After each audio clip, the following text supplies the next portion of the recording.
तवज्जो दें, हम अपने प्रोग्राम का आगाज़ कर रहे हैं। आज का हमारा फोरम शहर के एक अहम मसले सेहत व सफाई के हवाले से जो लोग सरगर्म अमल रहते हैं, जिनको हम सैनिटरी वर्कर, हेल्थ वर्कर या कुंडी मैन कहते हैं, वो किस सूरत हाल में काम करते हैं, उनको जो मुआवजा मिलता है वो कितना मिलता है, किस तरह मिलता है, क्या मुश्किलात आती हैं, वो उनकी सेहत के क्या मसाइल हैं, उनको हम एज ए सिटीज़न कैसे फैसिलिटेट करते हैं। जब हम उनको कहते हैं सफाई करने वाला, आम तौर पे हम उनको स्वीपर कहते हैं, गंदा काम करने वाला। अगर सोचा जाए, गंद तो हम करते हैं, वो तो हमारे गंद को साफ करते हैं। उनका काम कहीं बेहतर है। वो जो हम गंद करके करते हैं, वो उस गंद को साफ करते हैं, लेकिन उसके बावजूद हमारे माशरे में, हमारे समाज में उनके काम को सराहा नहीं जाता। उनके साथ समाजी तौर पे जो रवैया रखा जाता है वो नामुनासिब होता है। कई दफ़ा हम अपने एक्शन से साबित करते हैं कि वो शायद ऐसा काम कर रहे हैं जो नामुनासिब है, गंदा है। हम उनसे बात अच्छे अंदाज में नहीं करते, उनके अल्फाज अच्छे इस्तेमाल नहीं करते, उनको बुलाने में ऐसे अल्फाज इस्तेमाल करते हैं कि वो जो तहज़ीब अमेज़ होते हैं। कई दफ़ा हम, अगर वो हमसे कहें शदीद गर्मी में, अभी बाहर मुझे अंदाज़ा है कितनी गर्मी है, अगर काम करते हुए कोई कहे पानी दे दें, तो हम सोचते हैं कि इसको किस बर्तन में पानी, ठीक है। हालांकि वो भी हमारी तरह इंसान होते हैं और सब हज़रत आदम की औलाद हैं हम, और वो कुछ और काम कर रहे हैं, हम कुछ और काम कर रहे हैं। कोई दूसरा, कोई डॉक्टर है, कोई वकील है, कोई इंजीनियर है, कोई अखबार का सहाफ़ी है, कोई रेडियो पे काम करता है, कोई टीवी पे काम करता है। वो भी शहर का अहम काम कर रहे हैं। अगर वो ना करें तो आप अंदाज़ा कर लें कि शहर की क्या सूरत है। शहर जिस पे हम, सड़क जिस पे हम चलते हैं, वहाँ पे क्या सूरत है। तो इन सारी चीज़ों पे आज हमने गुफ्तगू करने के लिए एक हमारे बहुत करम फरमा, इस शहर के लिए सोचने वाले, इस शहर के लिए लिखने वाले, एक्सप्रेस ट्रिब्यून में, न्यूज़ में लिखते हैं, नईम सादिक साहब इनका नाम है। मिशन इनका ये है कि इंसानों को बराबर समझा जाए, उनको उनकी उजरत जो है वो दी जाए, वक्त पे दी जाए, और कम से कम वो उजरत तो दी ही जाए जो गवर्नमेंट ने मुकर्रर की। इस सारे मौजू पे गुफ्तगू के लिए नईम सादिक साहब हमारे साथ गुफ्तगू करेंगे, और आप तमाम स्टूडेंट का, दोस्तों का, जो मुख्तलिफ़ इलाक़ों से आए, समाजी इदारों से आए, आपका शुक्रिया कि आप शहर के इस अहम इशू पे, जिस पर हम ज़्यादा गुफ्तगू नहीं करते, कभी अपनी ज़िंदगी में गुफ्तगू नहीं करते, अपने घर में गुफ्तगू नहीं करते। आज हम इस अहम इशू पे गुफ्तगू करने के लिए, सोचने के लिए इकट्ठे हुए हैं। तो मैं दावत देता हूँ नईम सादिक साहब, जो राइटर हैं, लखारी हैं, बहुत काम करते हैं, बहुत कुछ करते हैं, लेकिन मैं सिर्फ ये कहूँगा कि वो इस शहर के लिए एक ज़िम्मेदार शहरी हैं। तो नईम सादिक साहब।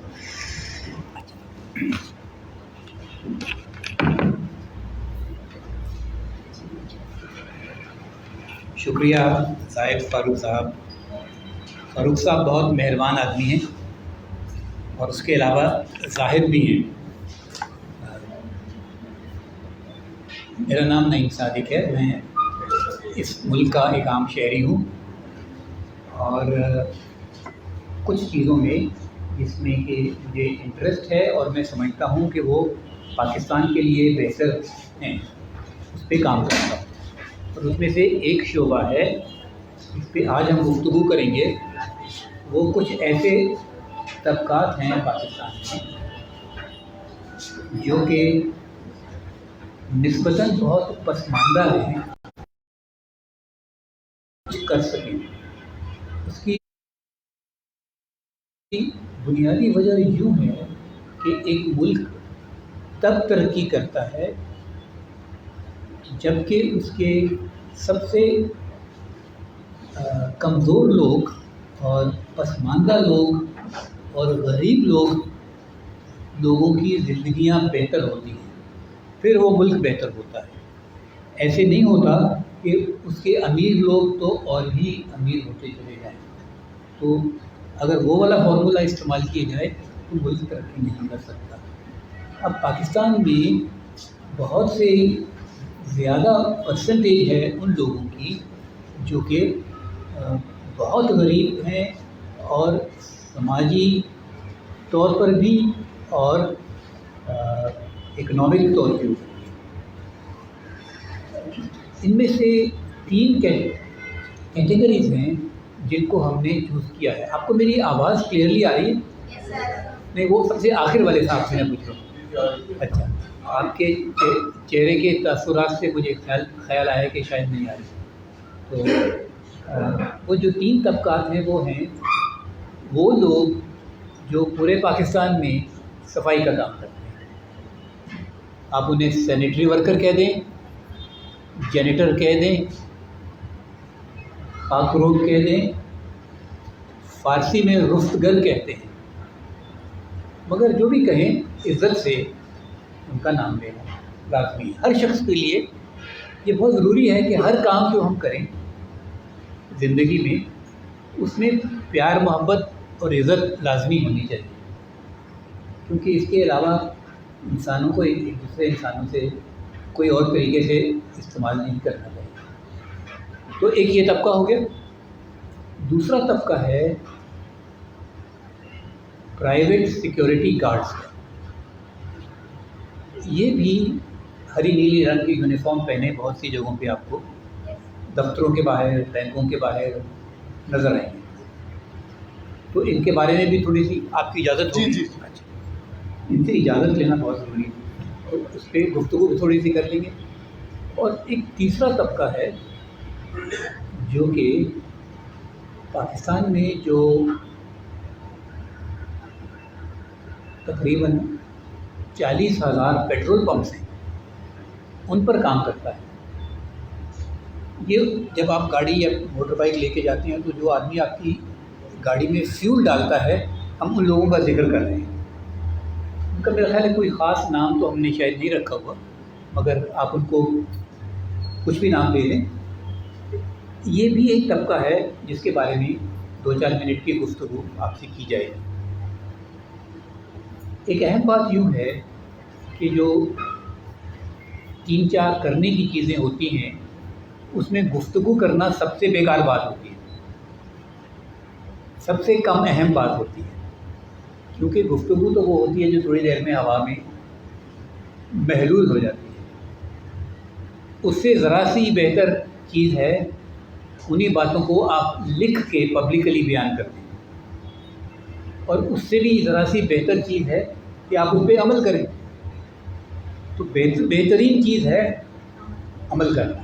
कि जो चीज़ आपके जहन में आए, जो आप सोचें समझें, हाँ उसके लिए गुफ्तगू करना थोड़ी लाजमी होती है आपस में ख़यालात को उभारने के लिए, उसके बाद उस पर अमल करें।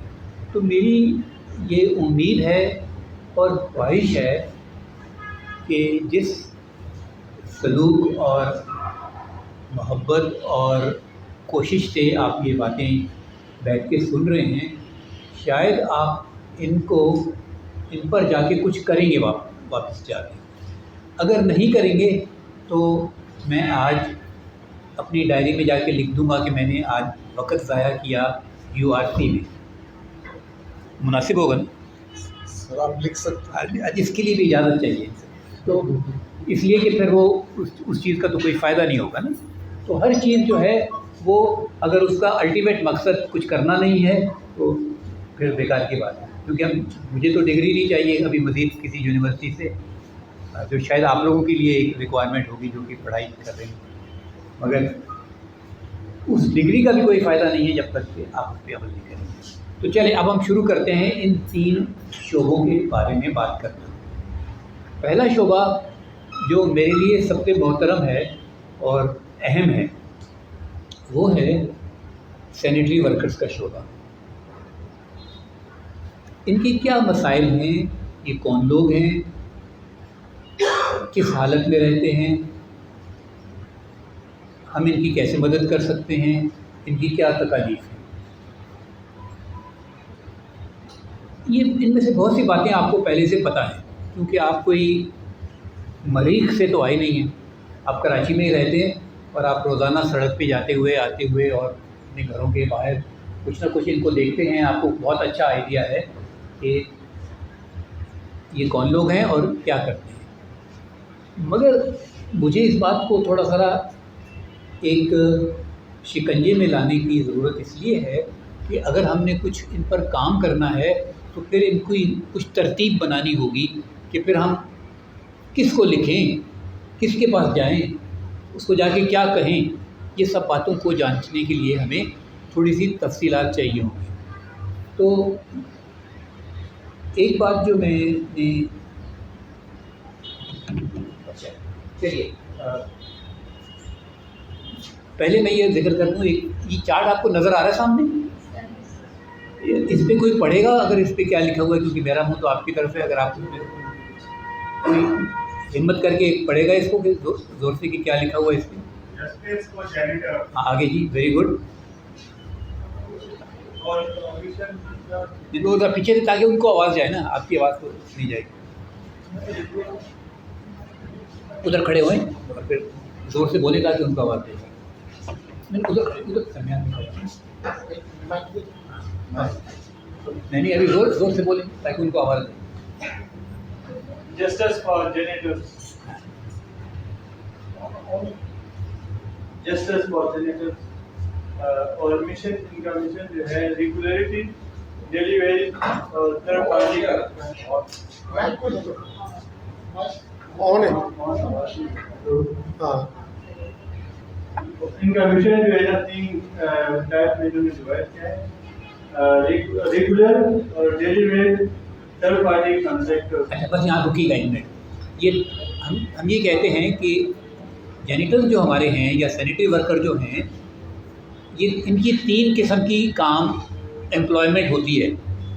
या ये किसी इदारे में रेगुलर एम्प्लॉई होती हैं, मसलन अगर हुकूमत के इदारे सारे हम देख लें, इस वक्त हमारा ज़्यादा फोकस हुकूमत के इदारों के, बड़े बड़े इदारों, तो हुकूमत के इदारे में सैनिटरी वर्कर्स जो हैं वो रेगुलर एम्प्लॉयमेंट पर भी हो सकते हैं। जैसे इनकी ग्रेड होते हैं हुकूमत में, ग्रेड 1, ग्रेड 2, ग्रेड 3, इस तरह करके। या वो कॉन्ट्रैक्ट पे हो सकते हैं और या वो थर्ड पार्टी कॉन्ट्रैक्टर के ज़रिए आते हैं। थर्ड पार्टी कॉन्ट्रैक्टर वो होता है जिसमें कि हुकूमत का इदारा एक तीसरी पार्टी, एक कॉन्ट्रैक्टर को कहता है कि ये एरिया है, तुम 100 आदमी लेके रोज़ इधर इनकी सफाई किया करो। तो ये काम जो है आपने अपना काम एक लंप सम दे दिया इनको और कहा कि आप ये करते रहो, हम बस देखते रहेंगे कि तुम रोज़ 100 बंदे लेके आते हो या नहीं आते हो, and so on so fourth.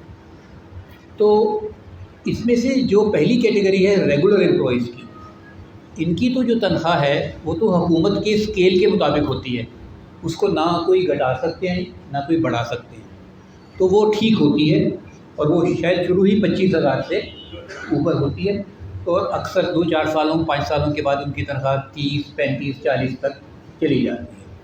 तो फ़िलहाल हम जो काम करते हैं उसमें हम रेगुलर एम्प्लॉइज़ का फोकस नहीं करते, हालांकि वो भी बेहतर और हो सकता है।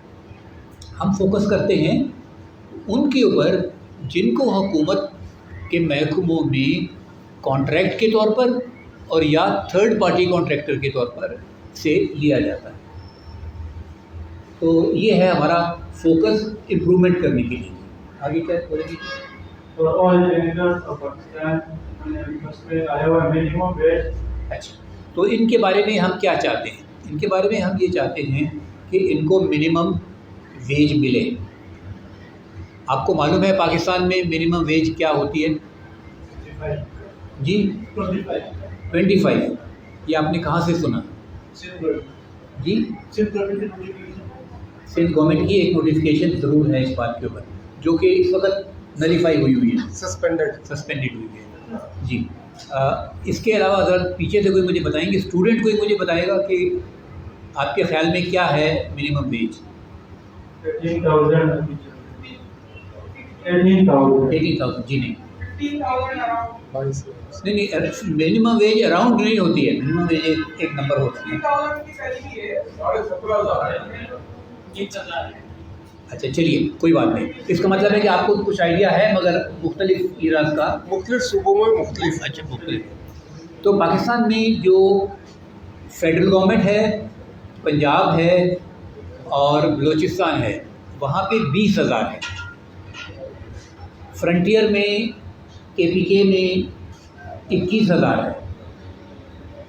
सिंध में 25 का एक नोटिफिकेशन आ गया था जो कि फ़िलहाल सस्पेंडेड है और फ़िलहाल 19,000 पर वो बात ठहरी हुई है और कोर्ट ने 8 हफ्ते का टाइम दिया हुआ है मिनिमम वेज बोर्ड को कि इसको अपनी नई शक्ल में लेके आ जाएं और नई अनाउंसमेंट कर दें।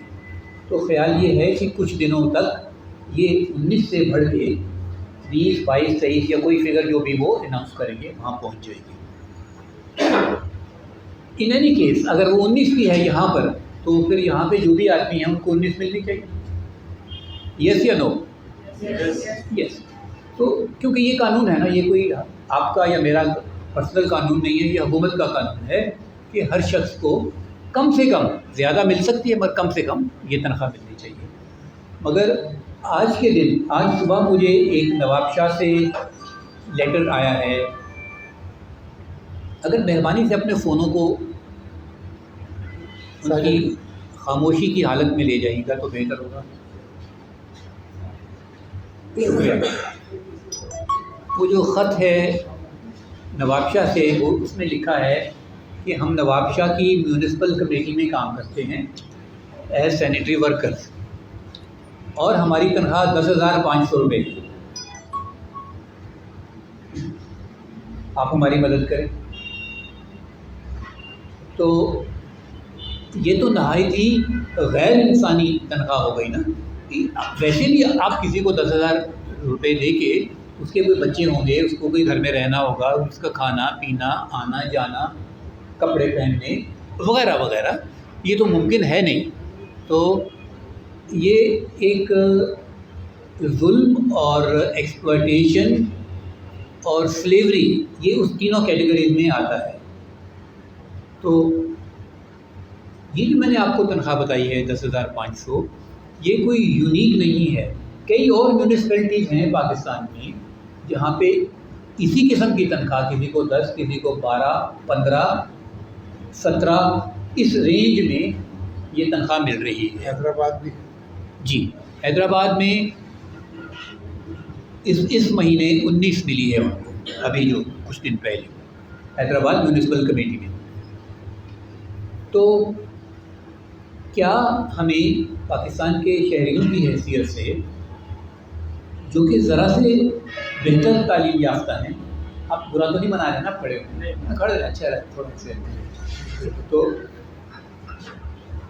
पाकिस्तान के शहरियों की हैसियत से जिनको खुदा ने थोड़ी सी बेहतर कैपेसिटी दी है सोचने की, आपको पढ़ाई दी है और आपको आपकी फाइनेंशियल स्टेटस थोड़ा सा बेहतर है, इस बात पे कुछ करना चाहिए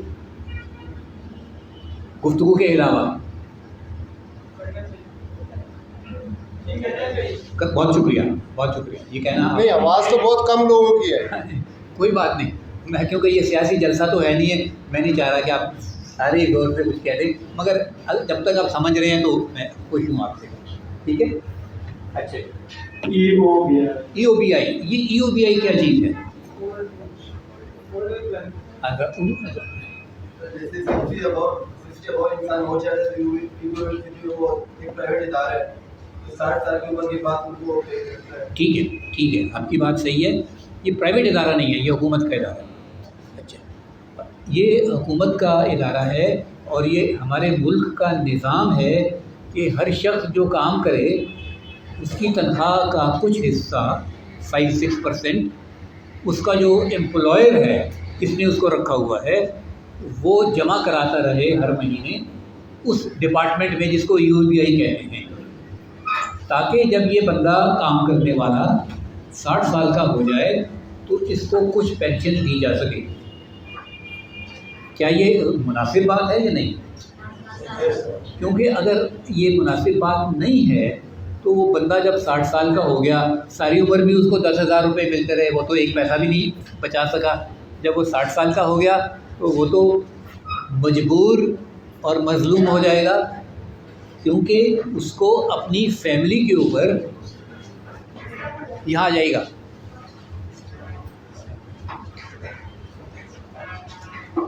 उसको अपनी फैमिली पर डिपेंडेंट हो जाना पड़ेगा।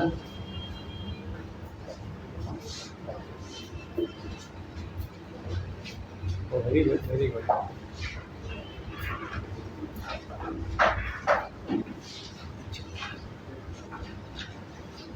तो इस वक्त यूँ है, मैं आपसे ये शेयर करता चलूँ कि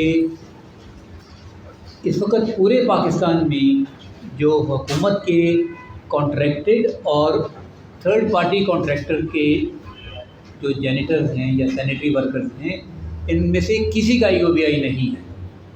तो क्या होगा 60 साल के बाद? ये अपनी फैमिली पर, अपने ऊपर, अपनी फैमिली पे और अपने समाज पे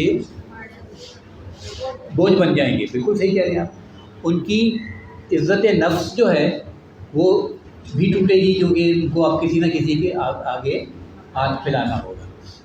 और हम ये कहते हैं कि ख़ास तौर पे अगर एक निज़ाम है, या तो ये नहीं है कि EOBI कोई है ही नहीं, कोई चीज़ पाकिस्तान में है और इसी मकसद के लिए बनाई गई है, तो फिर इसको इस पर अमल होना चाहिए। तो ये अमल अभी नहीं हो रहा है, तो ये दूसरा एक इशू है जिस पर हम काम करना चाह रहे हैं। अच्छा, अब अगली बात हो जाए सोशल सिक्योरिटी। अच्छा, सोशल सिक्योरिटी, एक आपको कुछ आइडिया है इसके बारे में? Yes sir. ये क्या है? सोशल सिक्योरिटी जो माशरे में हमारी हुकूमत की तरफ से हमें जो सिक्योरिटी दी जाती है, जैसे कि हमारी फिजिकली, मेंटली और सारी। अच्छा, सोशल सिक्योरिटी एक महकमा है हर सूबे में, और उसका ये काम होता है कि हर वर्कर की थोड़े से पैसे वहाँ जमा होते हैं हर महीने के, और उसको मेडिकल फैसिलिटी, या अगर उसको चोट लग जाए, उसका टांग टूट जाए, तो उस सूरत में उनको हेल्प करना, अस्पताल की दवाइयाँ वगैरह उसको प्रोवाइड करें। ये भी एक लाजमी अमल है EOBI की तरह। हॉस्पिटल है, उसके लिए हुकूमत के कुछ अस्पताल हैं जो कि मुकर्रर हैं, जहाँ पे वो लोग जाके कर सकते हैं। मगर जिस तबके की हम बात कर रहे हैं, सैनिटरी वर्कर्स की, इनकी ना EOBI किसी की होती है और ना ही सोशल सिक्योरिटी। और तनख्वाह तो हमने आपसे जिक्र कर दिया कि कितनी होती है और कितनी होनी चाहिए। अच्छा,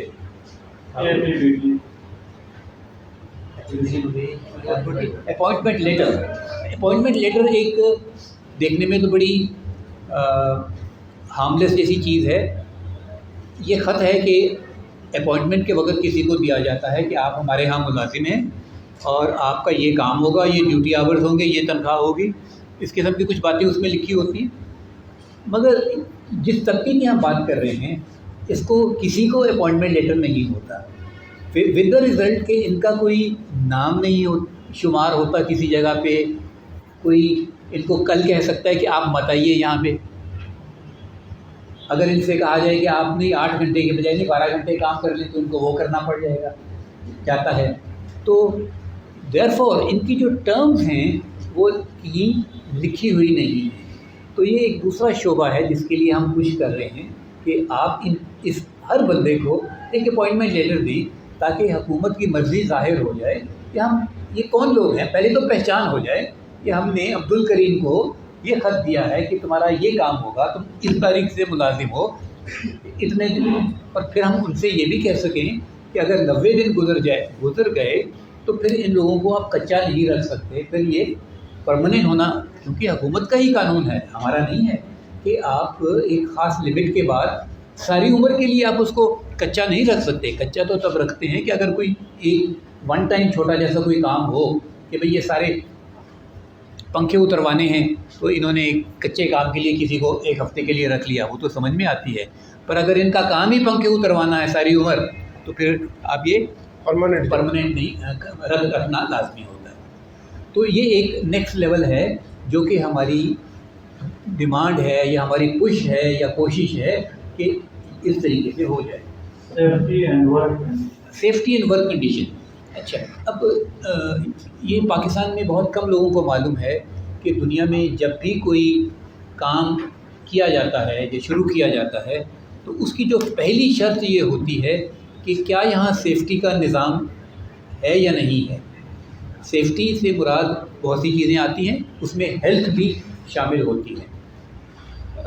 यहाँ तक कि अगर किसी और मुल्क में ये वाला डिस्कशन सेशन होता तो इससे पहले इसकी एक छोटी सी सेफ्टी एनालिसिस होती कि कितने लोग आएंगे, सेहत के पॉइंट ऑफ व्यू से वो जगह मुनासिब है, अगर इमरजेंसी हो जाएगी तो क्या होगा, उन लोगों को पता है कि वो क्या करेंगे, वो इस खिड़की से जंप मारेंगे या इस दरवाजे से बाहर भागेंगे। ये आप तो इधर लिख के लगा दीजिएगा। तो इस तरह करके हर काम में, हालांकि ये तो कोई ऐसा मुश्किल काम नहीं है, ये तो बैठने का ही काम है, पर अगर इमेजिन करें कि आपको सड़क पे जाके कोई मुश्किल काम करना है तो उसके लिए तो फिर आपको ये देखना है कि इसका लिबास कैसा होना चाहिए, इसके सर पे कोई चीज़ गिरेगी तो उसके लिए कोई कैप या कोई हैट होना चाहिए, इसकी शूज़ कैसे होने चाहिए, मास्क होना चाहिए वगैरह। तो कुछ ऐसी बातें हैं। और जिसको उससे भी ज़्यादा गटर में जाने की ज़रूरत है वो तो फिर एक नहायत ही हैज़र्डस टास्क हो गया। वो तो पहली बात है कि वो काम वो जब करना ही नहीं चाहिए, वो किसी मशीन से भी किया जा सकता है। तो हमारी एक बहुत बड़ी डिमांड अब ये है कि पाकिस्तान में किसी भी शख्स का गटर में जाने का जो फ़िलहाल का जो काम होता है उसको बंद किया जाए और उसकी जगह मशीनों को इस्तेमाल किया जाए, क्योंकि वो मशीनें हैं और वो कोई ऐसी लाखों करोड़ों की भी नहीं आती हैं। बल्कि मैं तो जब भी किसी गवर्नमेंट ऑफिसर के दफ्तर में जाता हूँ तो उससे पूछता हूँ कि तुमने ये इतना बड़ा टीवी स्क्रीन क्यों लगाया हुआ है यहाँ पे, क्योंकि उसकी तो 1-1.5 लाख रुपए तो उसी की कीमत होती है। और हर दफ्तर में इतना बड़ा टीवी अगर लगा हुआ हो तो आप पहला तो ये बात है कि वो दफ्तर में काम ही नहीं करता होगा वो बंदा, क्योंकि वो तो टीवी देख रहा होगा, और दूसरा उसकी कीमत है। तो आप ये कोई 10-15 इनको बेचें और ये जैनिटर्स की जो मशीनें हैं ये ख़रीदें और उससे कम से कम एक बहुत बड़े मसले को एड्रेस कर लें। यानी हमारे पास पैसों की बिल्कुल कमी नहीं है, हमको सिर्फ पैसों को, हम हुकूमत के पैसों को ज़ाया करना हमने बहुत ज़बरदस्त सीख लिया, मगर कमी बिल्कुल नहीं है। तो हम ये चाहते हैं कि वो ज़ाया नहीं करें बल्कि उनको ऐसी चीज़ों के लिए इस्तेमाल करें जिसमें कि आम लोगों की भलाई हो जाए। उसके बाद डिग्निटी होती है कि किसी को इज़्ज़त से उससे बात करनी, उसको ट्रीट करना, उसके साथ सलूक करना। तो ये एक ऐसी चीज़ है जो कि कानून में तो नहीं लिखी जा सकती कि आप कैसे किसी को इज़्ज़त देते हैं, मगर हमको मालूम है कि हम किसी को कैसे इज़्ज़त देते हैं और इसमें हमारा भी कसूर है, क्योंकि जैसे इन्होंने भी कुछ मिसाल दी थी जाहिद साहब ने,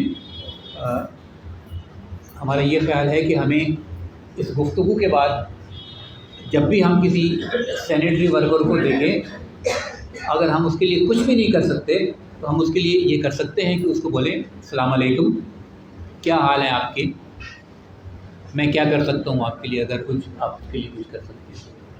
मगर किसी से प्यार से मोहब्बत से बात करना जो है, इज़्ज़त से, ये एक बहुत बड़ी बात है, क्योंकि अक्सर इंसानों को तो ये बात नहीं मिलती है। तो मेहरबानी से ये काम तो आप आज से आप करेंगे, और बल्कि ख़ास उसके पास जाएं, उससे हाथ मिलाएं, उससे थोड़ी सी बात करें, जो भी नॉर्मल रस्मन गुफ्तगू होती है, और उसका हाल पूछें। और आज की गुफ्तगू में मैं कुछ और भी आपसे कहूँगा कि आपको और क्या पूछना चाहिए इस काम को आगे बढ़ाने के लिए। तो ये हो गया। और यूज़ मैकेनिकल इक्विपमेंट फॉर, ये इस पर बात हो चुकी है। और आखिरी बात है हाँ, रिलीजियस डिस्क्रिमिनेशन। हमें बहुत अफसोस से ये कहना पड़ रहा है कि हमने इस इशू को एक रिलीजियस डिस्क्रिमिनेशन का इशू भी बना लिया है, क्योंकि जब हम अखबार में एक एडवर्टाइजमेंट देते हैं कि हमें एक सैनिटरी वर्कर चाहिए, तो बहुत दफ़ा हम उसके नीचे लिख देते हैं कि मगर वो सिर्फ़ गैर मुस्लिम होना चाहिए। अरे बाबा, वो क्यों नहीं, मुस्लिम क्यों नहीं होना चाहिए? क्योंकि ये तो मुसलमानों का नारा है ना कि सफाई में से ईमान है, ये तो उनका नारा तो था ही नहीं, है ही नहीं। तो वो तो बल्कि उल्टा इसको इस पर अमल ही करते हैं। तो देयरफॉर शायद आपको नहीं मालूम कि पिछले साल, सिर्फ पिछले साल सिंध में 100 से ज़्यादा न्यूज़पेपर एडवर्टाइजमेंट्स थी जिसमें ये बात लिखी थी। और इसके अलावा बाकी पाकिस्तान में भी गाहे बगाहे ये वाली बात होती रहती है। हर दूसरे चौथे 10वें दिन कोई एक अखबार में ऐड ऐसा आ जाता है। तो हम हुकूमत से भी इल्तिजा करते रहते हैं, और लोगों से भी और इदारों से भी, कि ये काम करना बंद कर दें। या तो आप लिख देना कि हमें इस महकमे में चीफ़ एग्जीक्यूटिव चाहिए, मैनेजिंग डायरेक्टर चाहिए, और वो सिर्फ गैर मुस्लिम हो, या तो ये भी लिखा करें। पर हम ऐसे तो नहीं करते ना, तो फिर इस काम के लिए भी ना करें ना, ये जो सैनिटरी वर्कर होता है, ताकि हम एक बुनियादी असूल है कि हम मसावत का और इक्वलिटी का और इंसानियत का, बराबरी का एक असूल के तहत भी काम करें। अच्छा, तो मैंने आपसे कुछ बातों का जिक्र किया कि हम इन लोगों के बारे में जो कि सैनिटरी वर्कर्स हैं क्या चाहते हैं। हम ये 6-8 चीज़ें जो हैं ये चाहते हैं, मगर होता यूँ है कि आपने एक मशहूर मुहावरा सुना होगा कि if wishes were horses beggars would fly, कि ये तो ख्वाहिशात हैं ना, इन ख्वाहिशात पे अगर तो हमने सिर्फ गुफ्तगू करनी है तो फिर तो ठीक है, आज वाली बात ख़त्म हो जाएगी। पर अगर हमने कुछ आगे काम करना है तो फिर हमें कुछ डिटेल्स चाहिए होंगी कि फिर हम क्या करेंगे, किसके पास जाएंगे, क्या कहेंगे, ये लोग कहाँ कहाँ होते हैं, इस पे थोड़ी सी मज़ीद बात हो जाए। तो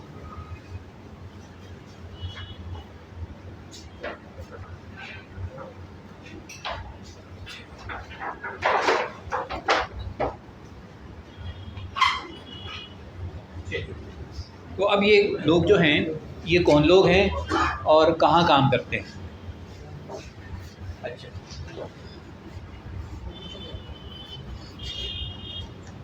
सैनिटरी वर्कर्स यूँ तो पूरे पाकिस्तान में हर घर में कोई ना कोई सैनिटेशन का काम होता है, हर फैक्ट्री में होता है। हमने चूज़ किया है सबसे पहले हुकूमत के इदारों में ये कहाँ काम करते हैं। उसकी वजह ये थी कि हुकूमत बहुत बड़ा एम्प्लॉयर है, और अगर हुकूमत खुद ही इस कानून को फॉलो नहीं कर रही तो आप किसी और को नहीं जाके कह सकते, किसी फैक्ट्री में जाके, किसी दुकान में जाके आप नहीं कह सकते कि आप ये कानून फॉलो करें, क्योंकि जो हुकूमत है खुद, जो कि जिसके ये कानून ही बनाए हुए हैं सारे, वही अगर इसको फॉलो नहीं कर रहे। तो हमने ये देखा कि पूरे पाकिस्तान में तकरीबन 800 के करीब म्यूनिसिपल कमेटीज़ हैं। आपको मालूम है कि म्यूनिसिपल कमेटी का एक बहुत बड़ा काम क्या होता है? जी, सैनिटेशन, सफाई, कचरे को उठाना और किसी जगह जाके बुनियादी काम तो यही है। बुनियादी काम यही होता है, कुछ और भी होते हैं वैसे। तो अब हर म्यूनिसिपल कमेटी में जो कि तकरीबन 800 के करीब हैं,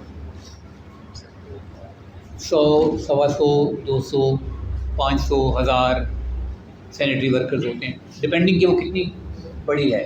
किसी बड़े शहर की है तो ज़्यादा होते हैं। हैदराबाद म्यूनिसिपल कॉरपोरेशन में ज़्यादा होंगे। नवाबशाह म्यूनिसिपल कमेटी में 200 के करीब ही होंगे, एंड सो ऑन। तो ये मिला के कई लाख लोग बन जाते हैं। ये सब इस मज़लूमियत का शिकार है और हमें इनके बारे में मालूमात हासिल करनी है कि ये कौन कौन सी म्यूनिसिपैलिटी में कितने कितने लोग हैं और क्या क्या तनख्वाह है। आज के दिन ये 3 बातें का जानना लाजमी है। जिसको नहीं पता वो फिर आगे कुछ नहीं कर सकेगा। दूसरी बात, दूसरी ये है कि कैंटोनमेंट्स हैं पाकिस्तान में। कोई 40 से 45 तक के लगभग कैंटोनमेंट्स हैं। जैसे कि कराची में भी कैंटोनमेंट बोर्ड, क्लिफ्टन है, फैसल है, मलीर है, कुरंगी है। 18 जी 7 है। 18 ओवरऑल 18 है। कराची में 7 है। नहीं, कराची में अब 6 हो गई, उन्होंने 1 और 2 को मर्ज कर दिया। तो टोटल 44 हैं पाकिस्तान में, कराची में 6 हैं। और इनमें हर एक में कोई हज़ार लोग काम करते हैं। तो ये तो बहुत बड़ा नंबर हो गया, 40-45 हज़ार का नंबर हो गया। तो ये सब भी उसी कैटेगरी में आते हैं।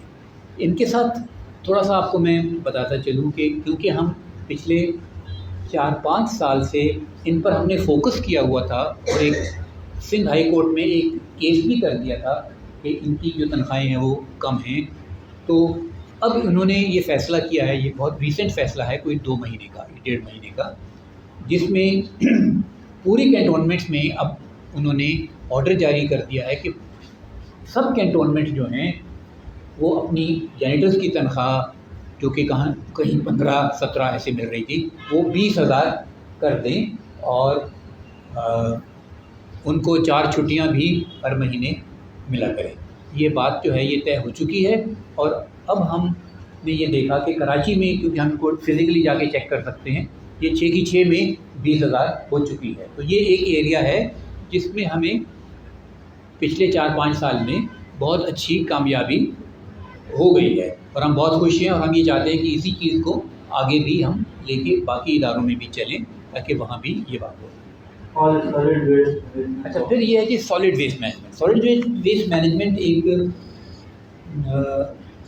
वो डिपार्टमेंट है, जैसे कि इसके नाम से ज़ाहिर है कि ये सिंध सॉलिड वेस्ट मैनेजमेंट यहाँ पे है। इसी तरह फैसलाबाद सॉलिड वेस्ट मैनेजमेंट है, लाहौर सॉलिड वेस्ट मैनेजमेंट है, पिंडी में है और शायद पेशावर में है। तो पूरे पाकिस्तान में 5-6 ऐसे बड़े बड़े डिपार्टमेंट हैं जिन्होंने लार्ज स्केल पे ये काम किया है। कराची में अगर हम कैंटोनमेंट्स को छोड़ दें तो पूरे कराची की जो सॉलिड वेस्ट है वो सिंध सॉलिड वेस्ट मैनेजमेंट का जो डिपार्टमेंट है वो उठाता है। इसके पास ऑलमोस्ट 10,000 वर्कर्स हैं जो ये काम करते हैं। अच्छा,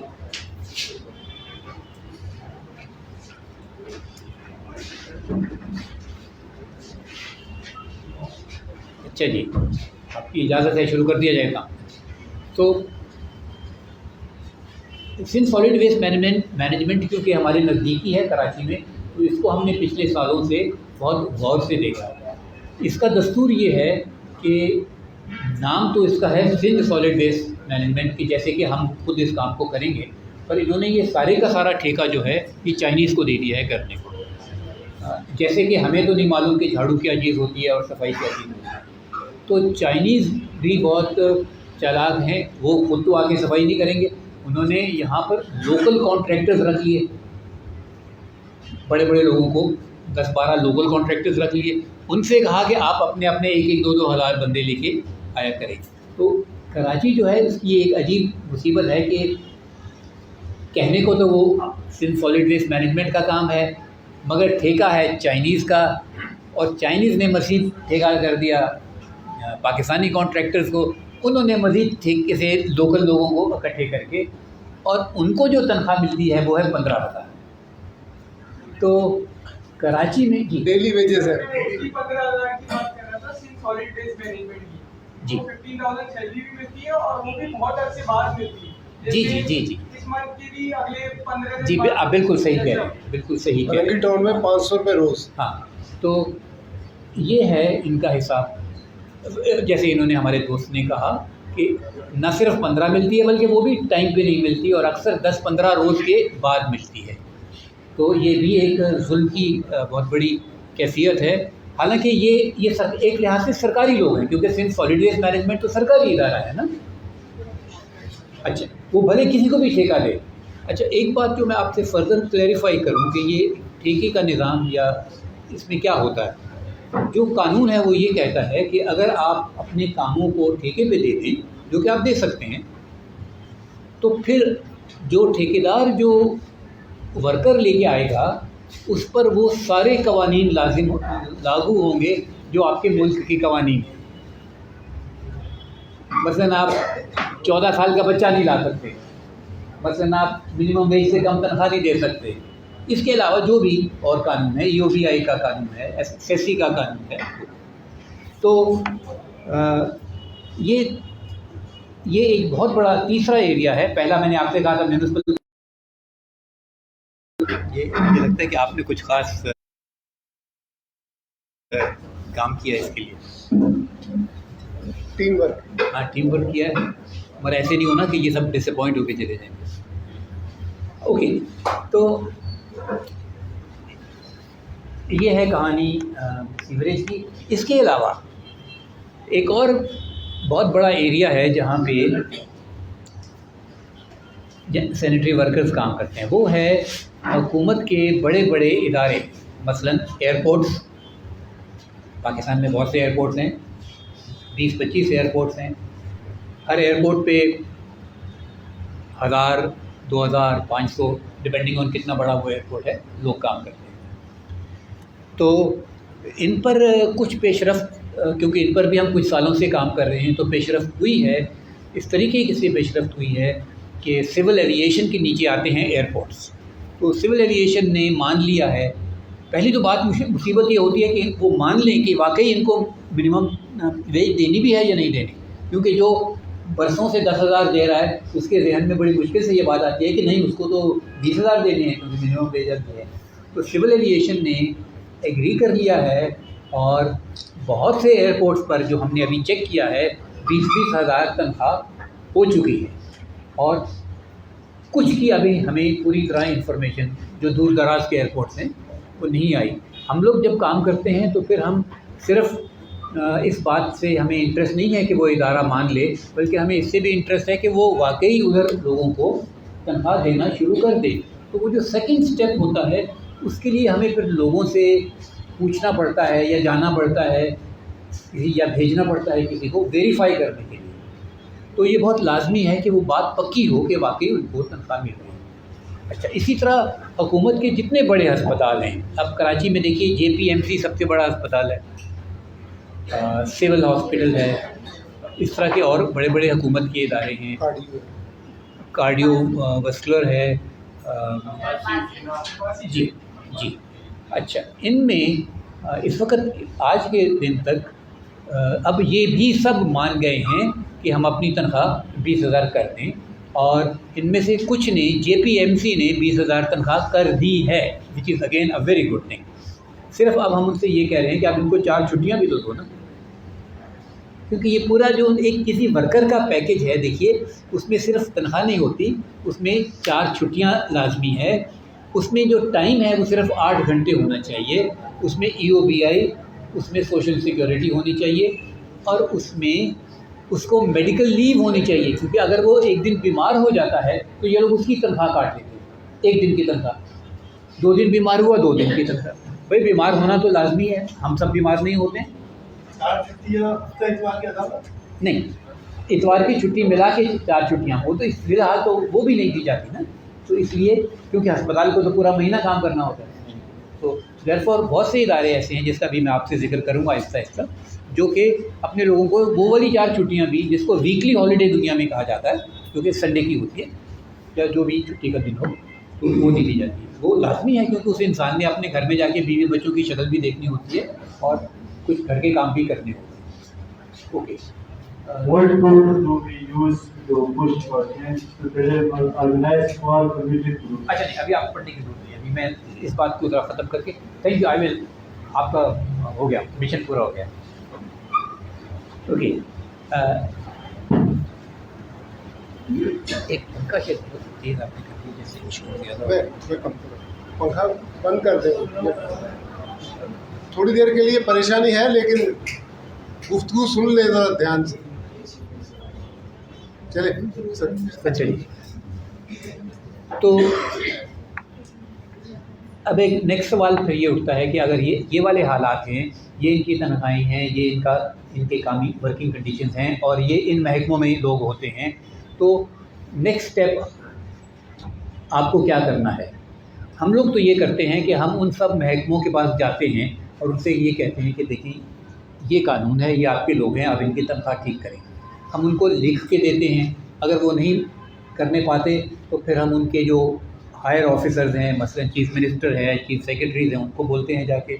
अगर वो नहीं करते तो हम राइट टू इन्फॉर्मेशन के तहत उनसे सवाल पूछते हैं कि बताइए कितनी तनख्वाह है, तो अब वो मजबूर हो जाते हैं कि एक फ़िगर देनी पड़े उन्हें।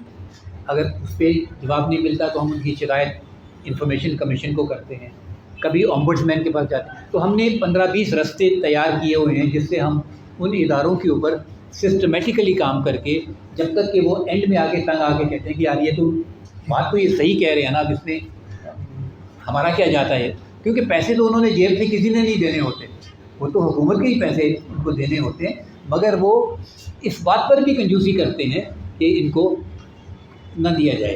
तो ये तो एहतिसाल हो गया ना कि आप जिसके ऊपर जुल्म कर सकते हैं उस पर आप करते रहें, या तो आप अपने बॉस की तनख्वाह कम करके दिखाइए ना, फिर तो मज़ा भी आएगा। मगर उसकी तो तनख्वाह भी बहुत अच्छी है और पेंशन भी बहुत अच्छी है। ये बहुत कम लोगों को मालूम है कि पाकिस्तान के चीफ जस्टिस की पेंशन जो होती है या सब जजेस की पेंशन वो 1 मिलियन रुपीज़ पर मंथ होती है। 10 lakh 10 lakh per month for life. अच्छा, तो हम ये कहते हैं कि हमें कोई मुज़ायका नहीं, आपकी पेंशन 1 मिलियन है, मगर आप ये भी तो सोचो ये 10 लाख जो जेनिटर्स हैं इनकी तो 0 रुपीज़ है, तो आप तो 1 मिलियन से खुश नहीं हैं, तो इनकी तो पेंशन सही होनी चाहिए ना। तो एक सोसाइटी जो है जिसमें कि हर तबके की कुछ हैसियत, बराबरी की हैसियत हो, किसी हद तक बराबरी की हैसियत हो, तो वही तरक्की कर सकता है ना। तो नहीं तो फिर तो ये सिर्फ बादशाहों का मुल्क हो जाएगा ना। तो ये वजूहात हैं कि जिसकी वजह से ये लाजमी है कि हम सब जो हैं अपने अपने शोबे में इस पर आवाज़ उठाएँ। अब मैं क्विकली गियर को चेंज करता हूँ और एक दूसरे तबके की तरफ आता हूँ जिनका नाम है security, private security guards. Private security guards जो हैं वो इस वक्त पाकिस्तान के हर सरकारी दफ्तर में, हर पेट्रोल पंप पर, हर बैंक में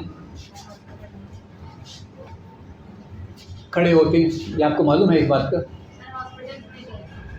बिल्कुल सही कहा आपने, हर हॉस्पिटल में भी, यानी कि हर सरकारी इदारे में जहाँ पे ज़्यादा लोग जाते हैं। मसलन JPMC में तकरीबन 150 सिक्योरिटी गार्ड्स होते हैं सिर्फ एक अस्पताल में। अच्छा, पाकिस्तान में 13,000 पोस्ट ऑफिस हैं, हर पोस्ट ऑफिस में एक सिक्योरिटी गार्ड होता है, तो 13,000 सिक्योरिटी गार्ड वो हो गए। वो एक शिफ्ट में होगा ना, तो 3 शिफ्टों में तो 3 हो। अगर 3 में है तो नहीं, इनकी 3 शिफ्टें होती नहीं।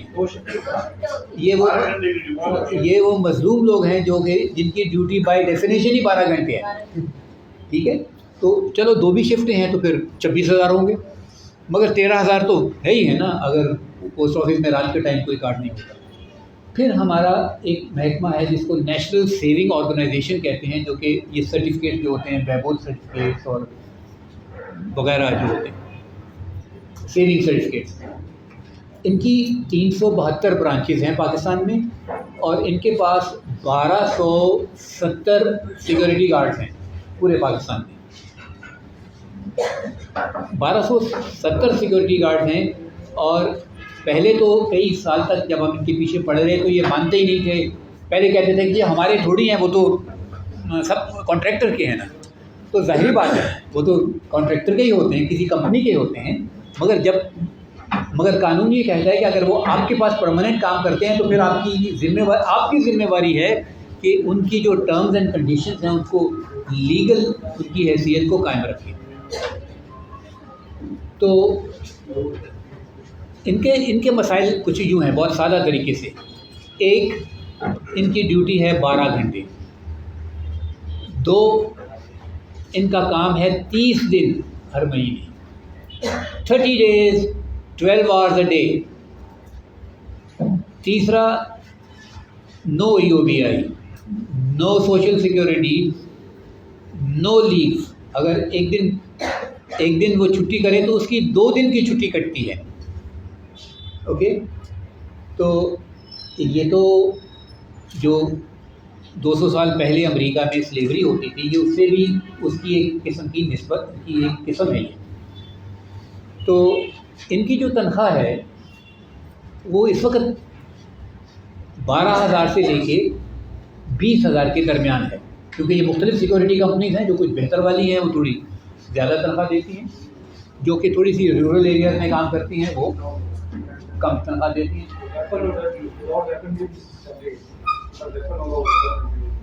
नहीं, वेपन जो है वो सिक्योरिटी कंपनी का काम देना उसको काम, यानी कि आपको ज़ाती वेपन नहीं लेके आने की, वो कंपनी की प्रॉपर्टी, हाँ वो कंपनी की प्रॉपर्टी होती है उसका।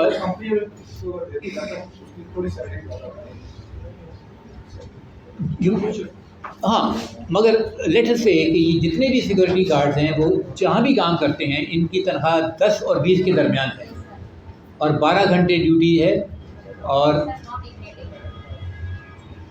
डिग्निटी फिर नहीं कम हो जाती है ना किसी की, अगर आपको 12 घंटे बाहर खड़ा होना पड़े तो, और पूरे 30 दिन काम करना होगा। अब कानून ये कहता है कि अगर कोई शख्स 8 घंटे रोज़ काम करे तो उसकी तनख्वाह 20,000 होनी चाहिए, ये कानून कहता है।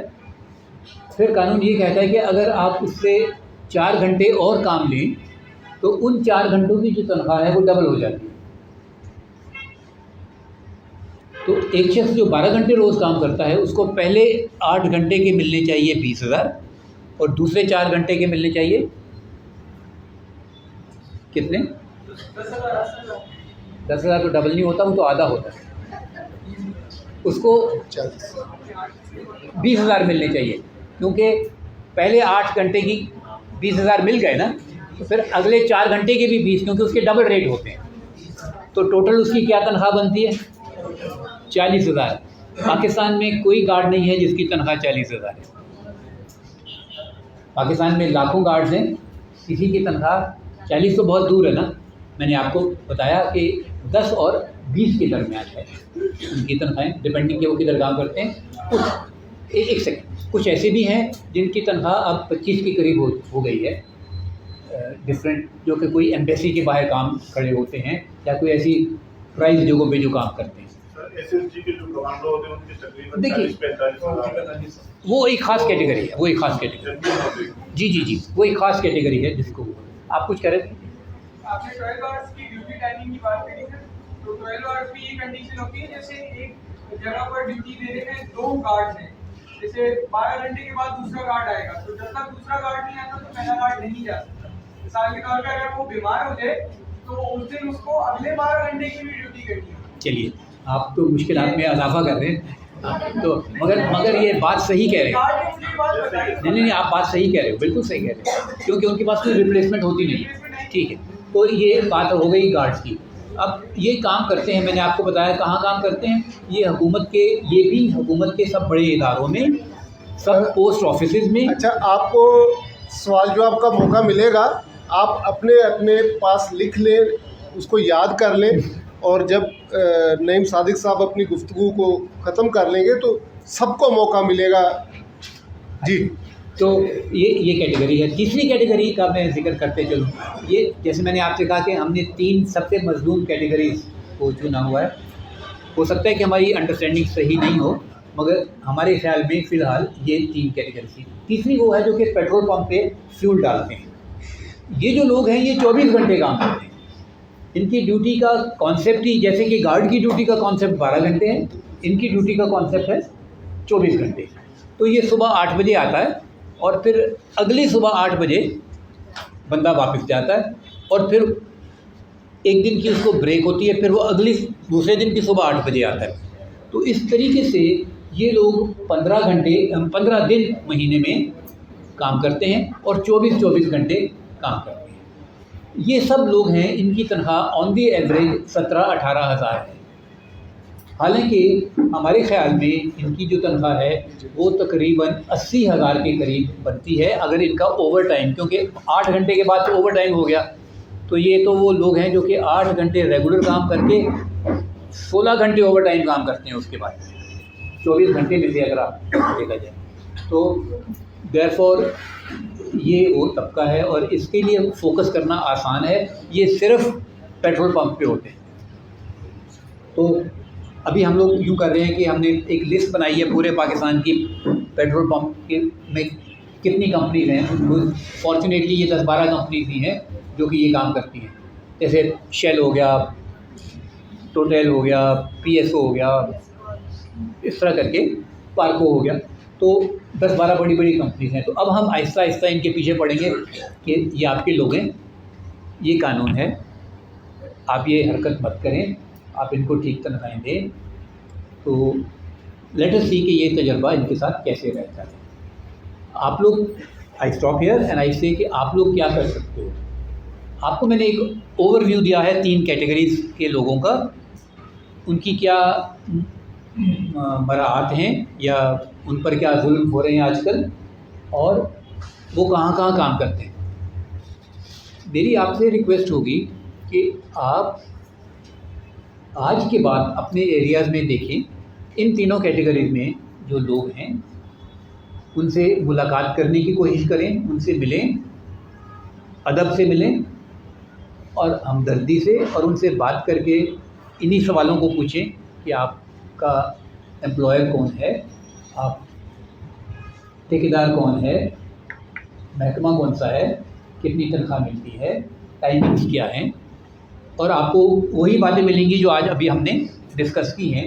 उसके बाद आप पर लाजिम है कि आप उनको उनके महकमे से रजू करें, उनको ख़त लिखें और बोलें कि ये आपके लोग हैं और इनके साथ ये हो रहा है और आप इसको ठीक करें। तो अगर इमेजिन करें कि हज़ारों लोग उन महकमों को लिखना शुरू कर दें तो उनका दिमाग ठीक होना शुरू हो जाएगा, क्योंकि वो देखेंगे कि ये बात तो पब्लिक हो गई है और इस पर पब्लिक प्रेशर है और लोग इस पर न सिर्फ गुफ्तगू कर रहे हैं बल्कि फॉर्मल हुकूमत को ख़त लिखते हैं जब, तो अहम बात होती है क्योंकि वो उनकी फ़ाइलों में चला जाता है, उसके ऊपर उनको कुछ ना कुछ धक्का लगाना पड़ता है। तो ये बहुत अहम बात है कि सिर्फ इसको गुफ्तगू तक नहीं रखी। तो ये करें, और आप चाहें तो आप मुझे हमें ईमेल कर सकते हैं। मैं आपको ईमेल अपना लिख के दे सकता हूँ यहाँ पे naeemsadiq@gmail.com। तो फिर हम भी फॉलो अप करके उन महकमों के साथ कोशिश करेंगे। मैं आपका मशकूर हूँ कि आपने मेरी सारी बातें सुनी। नॉर्मली तो लोग इतनी देर तक नहीं सुनते, मगर आपने उतनी गौर से सुनी और मैं आपका मशकूर हूँ। अगर कोई आप डिस्कशन या सवाल करना चाहें तो। एक दो चीज़ें हैं। वाकई नईम सादिक साहब ने कहा कि ये कोई सियासी इज्तिमा नहीं है, ये आप लोगों की बड़ी दिलचस्पी हमने देखी और हमारे जो समाज के मुख्तलिफ तबकात हैं या प्रोफेशंस के लोग हैं वो सारे यहाँ हैं।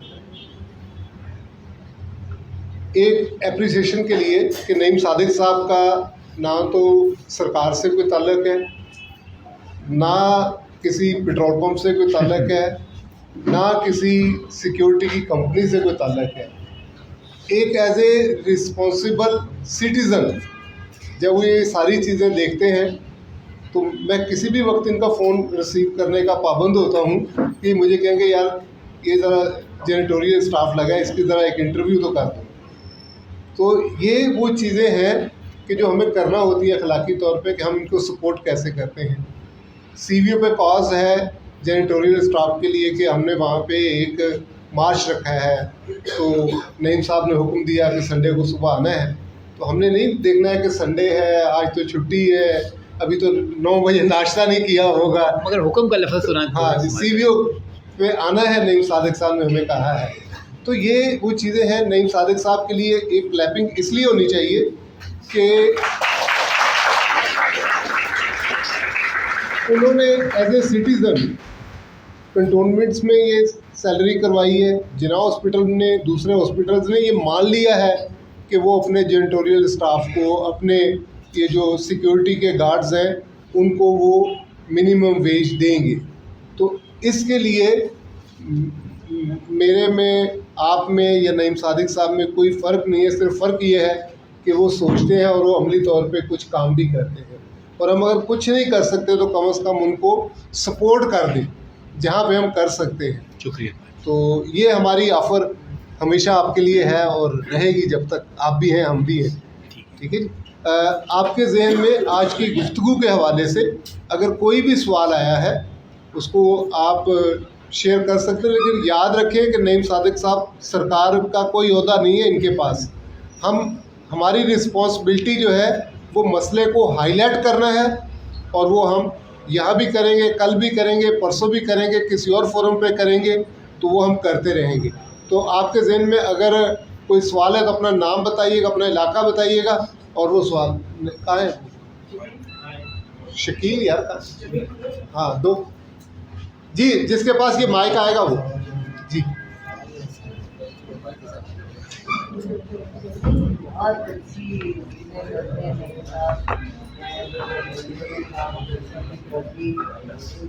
चीज़ों को सीखती थी, समझती थी। लेकिन 2-3 बातें मुझे अपने सरकार में जब से काम कर रही हूँ तो मैं आपके गोश्त की बात करना चाहती हूँ, क्योंकि मैं भी विद इन द गवर्नमेंट एक स्ट्रगल कर रही हूँ, और वो बताना ज़रूरी है यहाँ पे कि ये जो रेंडर सर्विस होता है या कॉन्टीजेंट पेड स्टाफ कहलाता है, ये जो डेली वेजेस के लोग होते हैं, हम इसके बहुत खिलाफ हैं। क्योंकि हमारे पास, हमारे इदारे में जो हमारे साथ काम कर रहे हैं, मेरे पास कोई स्टाफ सरकार का नहीं है, जबकि सेंक्शन पोस्ट हैं 22। तो सेंक्शन पोस्ट जो होती हैं और उसमें बजट होता है उसका, तो इस सिस्टम को हमें देखना पड़ता है कि वो जो अपॉइंटमेंट का तरीक़ेकार है, हमें उस पर बात करने की जरूरत है। हमें ये भी देखना होगा कि जब इदारे बनते हैं तो जो EOBI, ये तो बहुत दूर की बात है। फर्स्ट स्टेप में आप जब कहते हैं सैनिटरी वर्कर को डेली वेजेस पे रखा जा रहा है ना, कॉन्ट्रैक्ट लेबर रखा जा रहा है, जिसको हमें डिनाइल, हमें उसके खिलाफ बात करनी चाहिए, लेकिन हमें उसके साथ ये कहना चाहिए कि ये डेली वेजेस के बजाय जो सैंक्शन पोस्ट है उस पे अपॉइंटमेंट का तरीक़ाकार आसान बनाया जाए, अप टू द मार्क बनाया जाए। क्योंकि वो ना होने की वजह से 1-1, 2-2 साल अपॉइंटमेंट में होती है।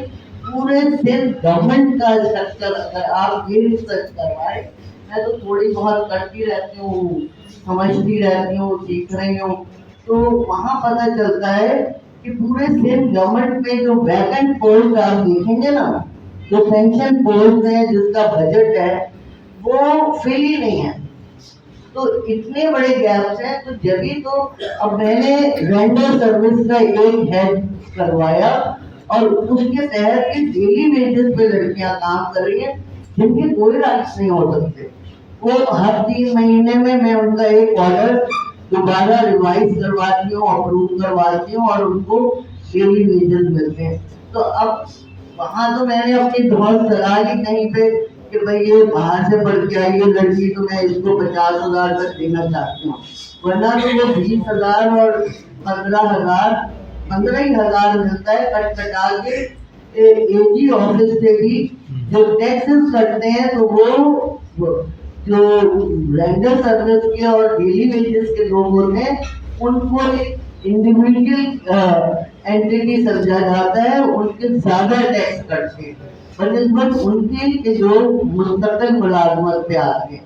तो हम ये सारी चीजें अगर हम डेली वेजेस को कॉन्ट्रैक्ट लेबर को वो करने के लिए कर रहे हैं वेल एंड गुड, लेकिन ये कब तक चलेगा डेली वेजेस का सिस्टम, कि कब तक इदारे ऐसे अधूरे रहेंगे।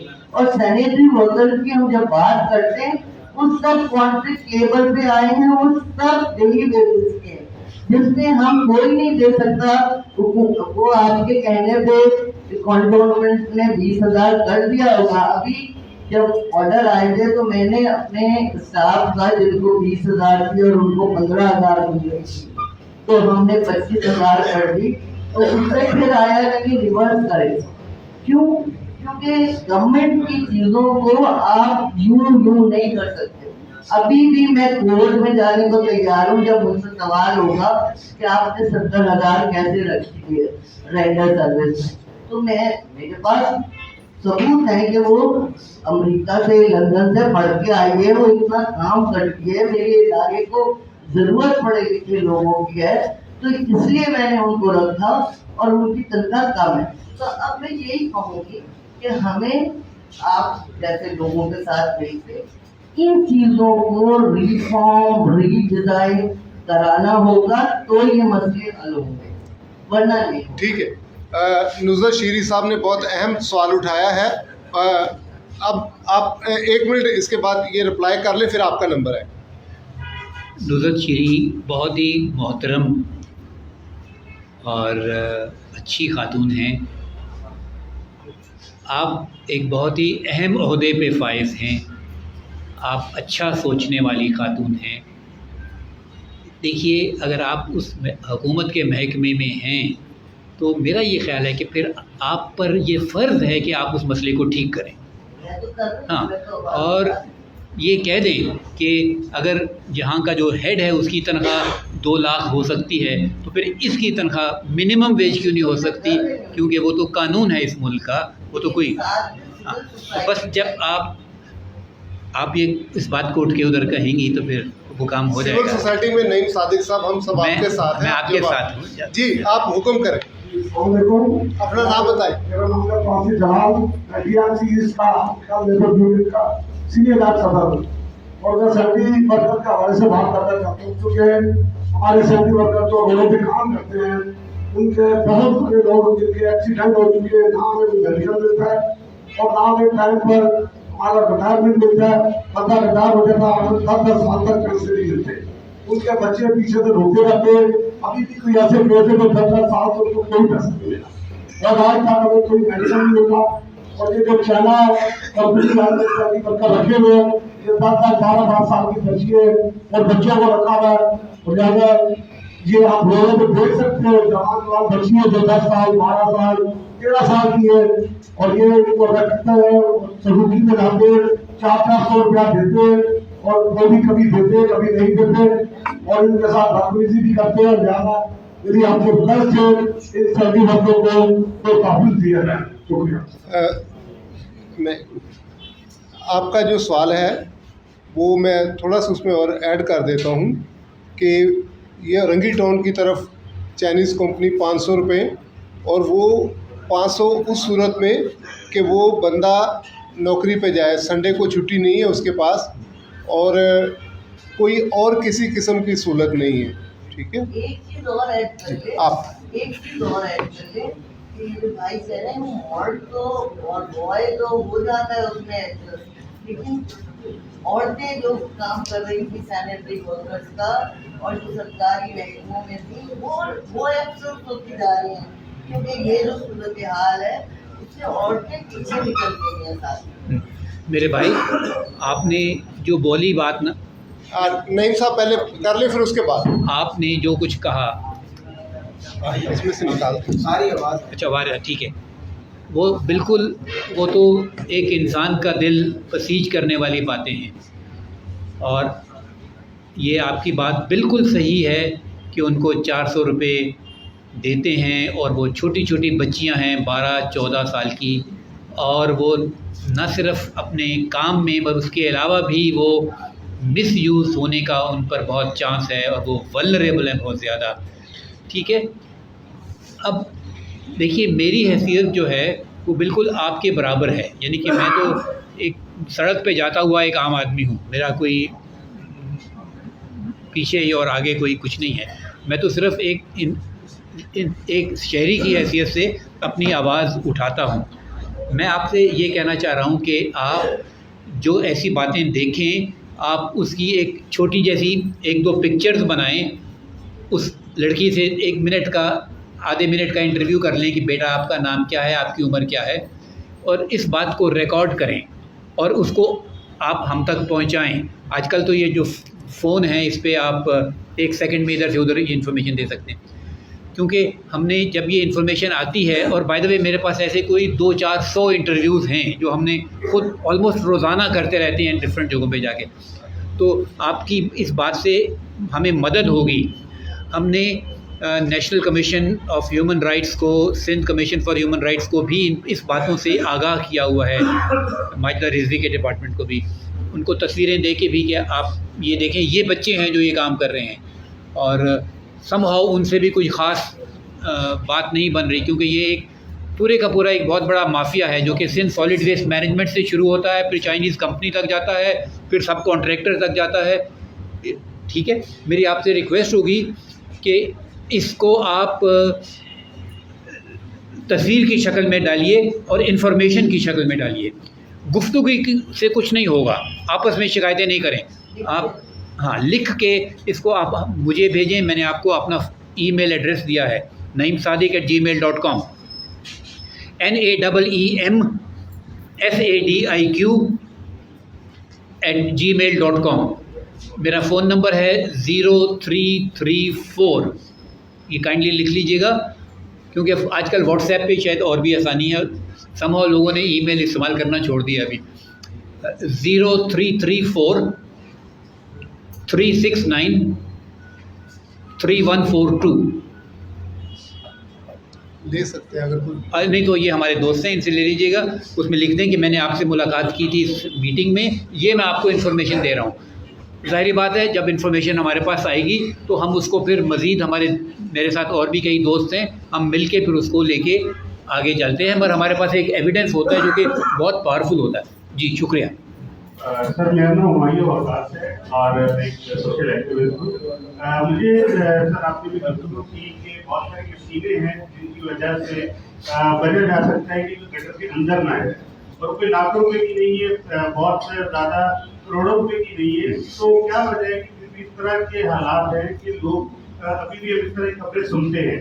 क्या लोगों का इंटरेस्ट नहीं है, या मशीनें कम है, या गवर्नमेंट जो है उसका इंटरेस्ट नहीं है कि वो इस तरह की जो टेक्नोलॉजी है उसको यूज़ करे?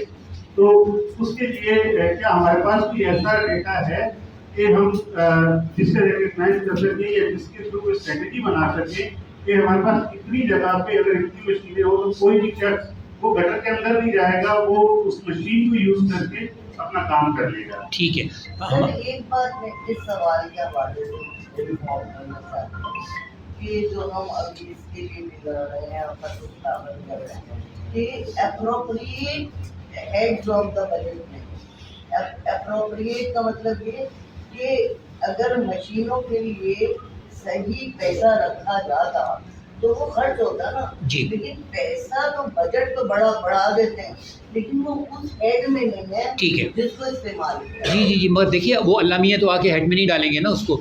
अगर मैंने अपने बजट में टेलीविज़न के लिए तो बजट रखा हुआ है, और अपनी गाड़ी के लिए भी रखा हुआ है, और फर्नीचर के लिए भी रखा हुआ है, मगर मशीन के लिए नहीं रखा, तो ये मसला तो किसी और का नहीं है, ये मेरा मसला है, ये मेरी बेवकूफ़ी है, ग्रीड है, या इनसेंसिटिविटी है। आपके सवाल का जवाब ये है कि जब मशीनें ऐसी होती हैं, मसलन कराची में 30-40 मशीनें ऐसी जो हैं वो काफ़ी होंगी इस काम को करने के लिए, क्योंकि वो हर वक्त तो मशीन नहीं काम कर रही होती, वो गटर टू गटर जाके वो कर सकती है। पैसे भी हमारे पास बहुत हैं, मगर हम इस बात को सोचते नहीं हैं। मगर अगर मैं आपको मिसाल दूं कि मैं ये कहूं कि ठीक है हम गटर में जाएंगे, मगर ऐसे होगा कि हमारा एमडी जो है इस महकमे का वो एक दफ़ा हो जाएगा, उसके बाद हम जाया करेंगे, ठीक है, फिर हम पूरा महीना जाए, पूरा साल जाएंगे हम, मगर एक दिन वो जाएगा गटर के अंदर, तो देखें कि दूसरे दिन मशीनें आ जाएंगी, ठीक है। तो लाहौर का जो एमडी है वासा का, उसने कहा कि मुझे 500 सैनिटरी वर्कर चाहिए, उनका ये टेस्ट होगा कि वो पहले गटर में जाएंगे और मैं देखूंगा कि वो जा सकते हैं या नहीं जा सकते। तो हमने उसको लिखा कि ये या तो ये पागल आदमी है और या इसको ये कहा जाए कि ये ख़ुद एक दफ़ा गटर में जाए और जाके दिखाए और उसके बाद बाकी लोगों से कहे कि आप गटर में जाएं। तो ये जो है ये हमारी पागलपन है, ये हमारी एरोगेंस है, बेवकूफ़ी है, ये हम अपने आप को कुछ बहुत बड़ा समझते हैं और औरों को कम समझते हैं। मेरी सारी गुफ्तगू इस बात पे थी कि अगर हम सबको इंसान समझें, बराबर का इंसान, क्योंकि हकीकत ये है कि ना कोई बड़ा है ना कोई छोटा है, ये हकीकत है। हम कुछ भी बातें और करते रहें वो तो एक टेम्प्रेरी है ना कि मुझे आज मैं कोई चीज़ बन गया, मगर बुनियादी तौर पे हम में से ना कोई छोटा है ना बड़ा है, भाई हम इंसान हैं, मुख्तलिफ़ काम करते हैं और हर काम में उसको इज़्ज़त देनी चाहिए। तो इस बात पर ज़्यादा आवाज़ हमने उठाई भी नहीं है, वो तो बेचारे उठाते नहीं हैं, वो समझते हैं कि इसी हम 15,000 में खुश हैं, हम गटर में चले जाएंगे, हम थोड़े दिनों के बाद, कोई मसला नहीं है। मगर ये हमारा फ़र्ज़ है कि हम ये कहें कि नहीं, उसको गटर में नहीं जाना है, क्योंकि हमारे पास और चीज़ें हैं और पैसे भी हैं जिससे वो चीज़ें ख़रीद के हम इस्तेमाल कर सकते हैं। और कई शहरों में तो 1-2 मशीनें ऐसी हैं, वो काफ़ी होंगी, जो छोटे शहर हैं, जो कस्बे के टाइप के, जो टाउनशिप्स हैं जो हमारी। बहुत शुक्रिया आपका, I am glad you raise this point. हाँ, एक जी सर, मेरा नाम विलियम सादिक है। मैं सर एक राय मैं देना चाह रहा हूँ, यहाँ बहुत सारी प्रॉब्लम है। जोर से ज़रा नहीं, विलियम खड़े होकर सब लोग देख भी लेंगे विलियम सादिक ही है। हाँ, है कौन है विलियम सादिक भाई? सैनिटरी वर्कर्स की जॉब के हवाले से हम बिल्कुल ये मानते हैं कि पाकिस्तान का कोई भी शहरी जो है सैनिटरी वर्कर की जॉब, सिक्योरिटी गार्ड की जॉब जो है वो दे सकता है। लेकिन हम अखबार में बहुत सारे इश्तिहार हमारी नज़रों से गुजरे हैं कि जब सैनिटरी वर्कर्स की जॉब आती है तो वहाँ मखसूस तौर पर लिखा जाता है कि इसमें जो माइनॉरिटी के लोग जो हैं वो ओनली फॉर क्रिश्चियन होगा या ओनली फॉर हिंदू होगा। तो मैं समझता हूँ कि ये भी एक बदतरीन तासुब वाली बात है कि वो खास रिलीजियस को जो है फोकस करते हैं कि ये जॉब जो है सिर्फ इन रिलीजन के मानने वालों की है। इस हवाले से भी कंपेन जो है ना हमें। अच्छा भाई विलियम, बस आपने बहुत अच्छी बात कह दी। इस बात पर हमारी गुफ्तगू एक्चुअली हो चुकी है शुरू में, तो मगर क्योंकि आपका भी नाम सादिक है तो मुझे आपकी बात को तो मैं रद्द नहीं कर सकता। पर इसमें देखिए यूँ बात है कि ये जो इश्तिहार हैं ये 70 साल से आ रहे हैं, ठीक है, हमने क्यों नहीं इस पर आवाज़ उठाई? हमें आपस में एक दूसरे को कहने से तो कुछ नहीं होगा कि भाई इश्तिहार ये अच्छा है या बुरा है। क्या आपने उस इश्तिहार को काट के हुकूमत को भेजा, ह्यूमन राइट मिनिस्ट्री को भेजा, एक और कमीशन है जिसको सडल कमीशन कहते हैं, जो कि 1 पर्सन कमीशन है, जो सिर्फ इसी काम के लिए बना है, उसको भेजा। मेरे पास कोई 700-800 ऐसी एडवर्टीज़मेंट हैं जो मैं काट के जमा करता हूँ और फिर मैं उनको भेजता हूँ मुख्तलिफ़ इदारों के पास, और मैं उनसे कहता हूँ कि आप न सिर्फ इसको भी ड्रॉ करें बल्कि एक पॉलिसी इशू करें टीवी के ऊपर जाके कि आइंदा से कोई महकमा कभी भी अपनी एडवर्टीज़मेंट में ये नहीं लिखेगा फॉर नॉन मुस्लिम, ठीक है। तो ये देखिए ना, कुछ करने से कुछ होता है ना। तो आप काइंडली, मेरा ख्याल है कि ये पाबंदी लग चुकी है और कई दफ़ा इसके ऊपर वापस इश्तिहार लिया गया है कि उसमें लिखा था कि ये नॉन मुस्लिम है। देखिए अक्सरियत हमारी कहती है कि सफाई निस्फ ईमान है। मैं उसके साथ एक छोटा सा और जुमला हमेशा ऐड करता हूँ, सफाई निस्फ ईमान है बशर्ते कि जो दूसरा करे। ठीक है, तो ये हमें देखना है, ये किसी मज़हब के साथ, किसी ज़ुबान के साथ जुड़ा हुआ पेशा नहीं है। यही हम सब जब जाते हैं सऊदी अरब में, दुबई में, कुवैत में, तो वहाँ पे सब अपना काम ये वाला भी खुद करते हैं। बुनियादी तौर पे ये सब कॉन्टिनेंट जो है ये ज़हनी तौर पे बीमार माशरा है, जहाँ पे समाज ज़ात पात में तकसीम है। ठीक है, यहाँ पे मिनॉरिटी के अंदर मिनॉरिटी में डिस्क्रिमिनेशन है, ये अपर वाला है, ये नीचे वाला है। ठीक है, तो ये हमारी समाज का हिस्सा है। जहाँ तक ये बात रही, ये लीगली अब पाबंदी है, वर्ल्ड ये नहीं लिखा जा सकता किसी एडवर्टाइजमेंट में, और ये इश्तिहार वापस हुए हैं, आए हैं, लेकिन अब ये हो चुका है। सो आप बात कर लें इसके बाद फिर। जी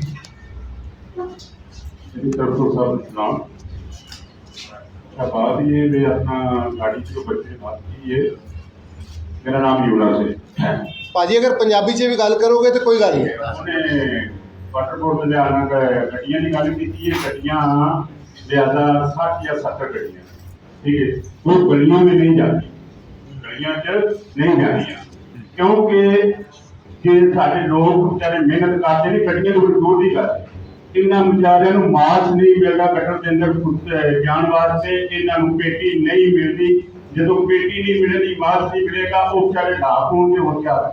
ठीक है, ये कह रहे हैं कि जो छोटी गलियां हैं वहाँ मशीनरी जो गाड़ी है वो नहीं जाती, तो इसलिए वहाँ पे मैनुअल तरीके पे आदमी को गटर में जाना पड़ता है, और जो गटर में जाता है उसको मास्क और पेटी एक होता है सेफ्टी बेल्ट टाइप का। ठीक है जी, कुछ पंजाबी। हाँ नहीं, मुझे भी पंजाबी आती है। देखिए यूनुस भाई, आपकी बात बिल्कुल सही है।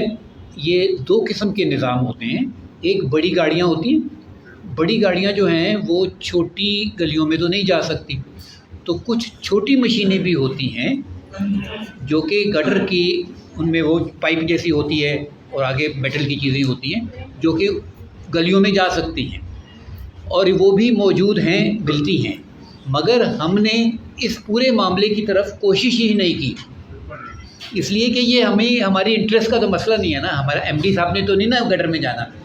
ठीक है, तो इसीलिए अब हम इंसिस्ट करते हैं कि हम उठ के ये बात बोलें कि अगर किसी महकमे में भी कोई गटर में जाएगा तो वो तब जाएगा अगर उसका एमडी जो है वो पहले एक दफ़ा गटर में जाए। ठीक है, विदाउट रस्सी वसी और विदाउट पेटी एंड एवरीथिंग। जी डॉक्टर साहब।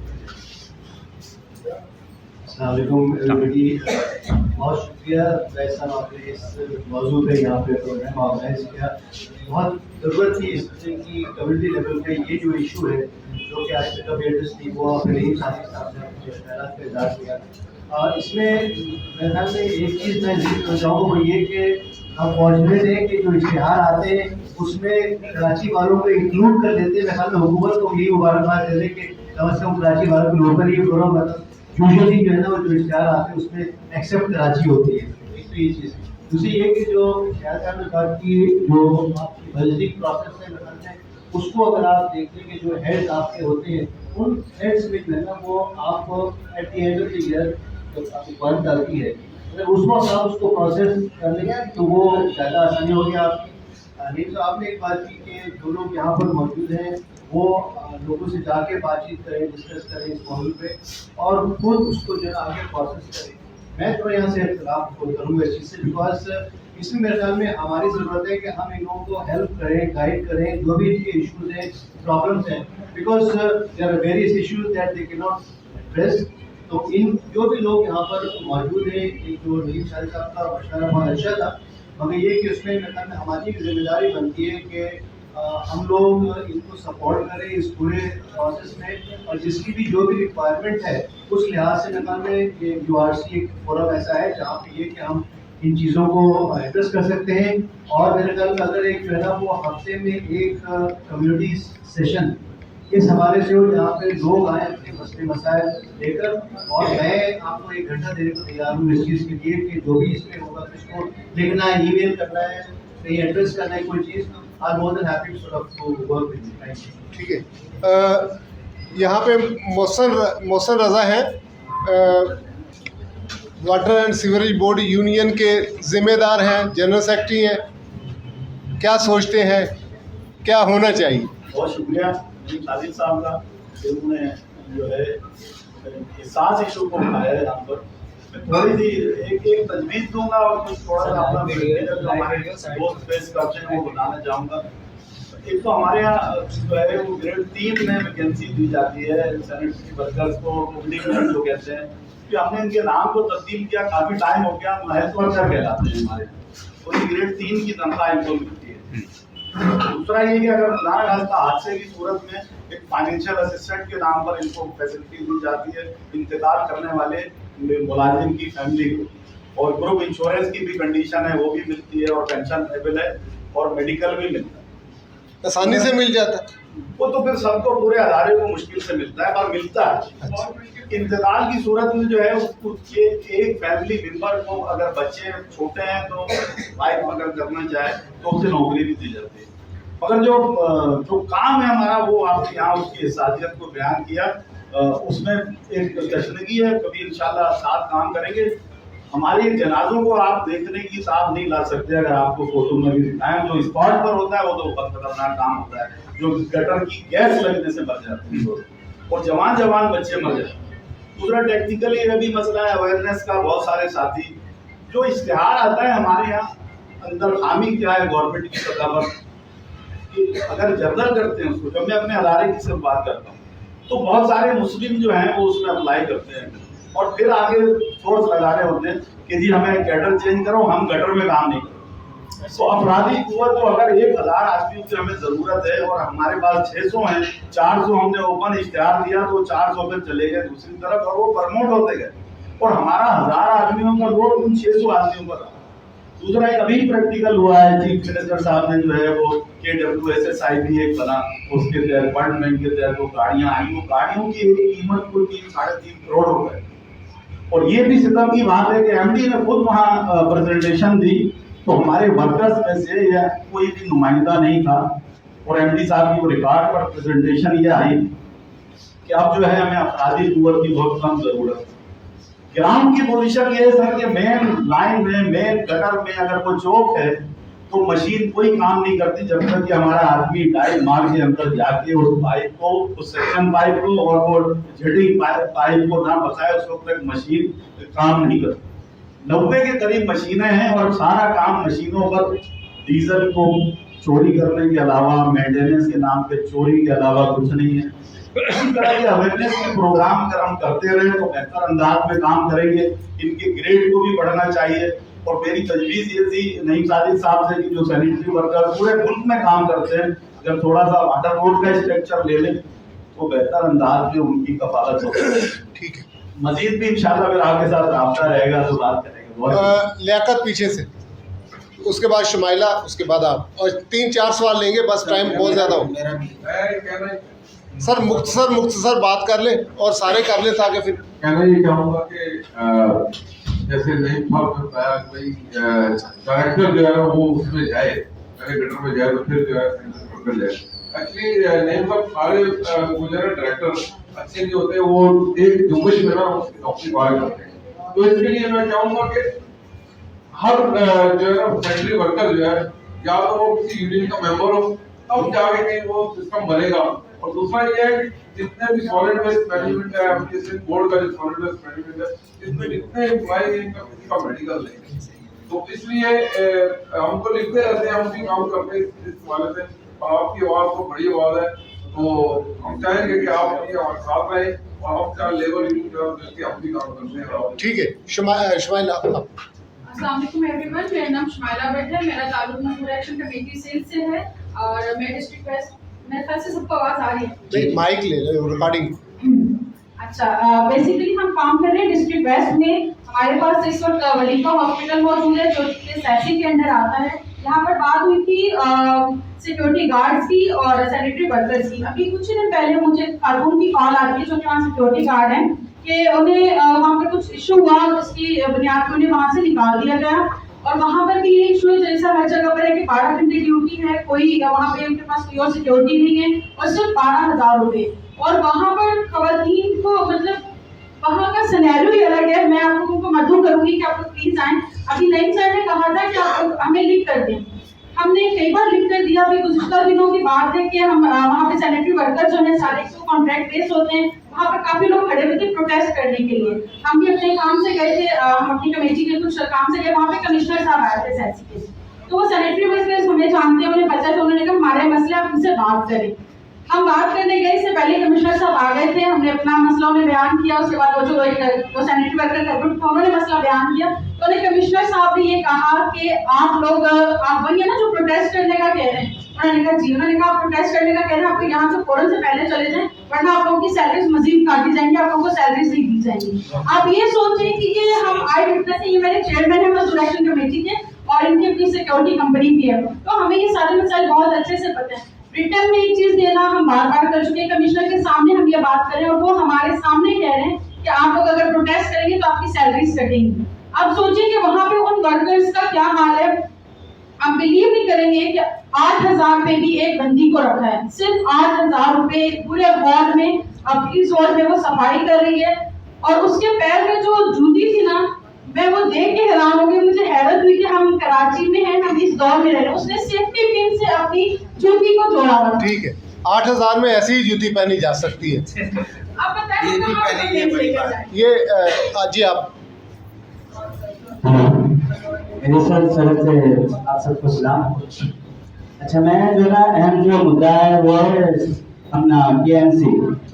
जैसा कि आप लोग समझते हैं कि जो ना जानते भी हैं कि KMC कराची में कैसे काम कर रही है और मामला है कि जुल्म ज़्यादती का।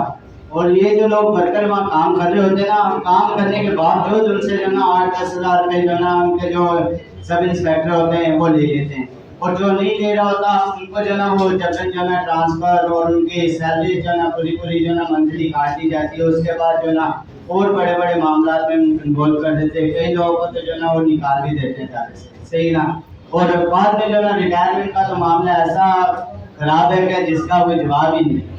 उसके बाद एजेंट रखे हुए हैं जो जिनके लाखों रुपए दिए जाते हैं, मगर जो ना फिर भी जो वाजबात उनके वो अदा नहीं किए जाते और वो लोग वहाँ पे परेशान ही बैठे हैं। जैसे देखें ये हमारा जो ना ये देखिए इतना बड़ा ग्रुप है माशाल्लाह, अगर हम इसको सोशल मीडिया पे उठाएं ना तो समझ लेंगे सब लोग एक्टिव हो जाएंगे कि ये जो नजायज कर रहे हैं हम लोग, ये यानी अगर नहीं किया तो जैसे कि हमारी मोहतरमा बेनजीर भुट्टो का जो नारा है ना कि अवाम जो है ना ताकत का सरचश्मा है, तो वो बात वाकई सच हो जाएगी।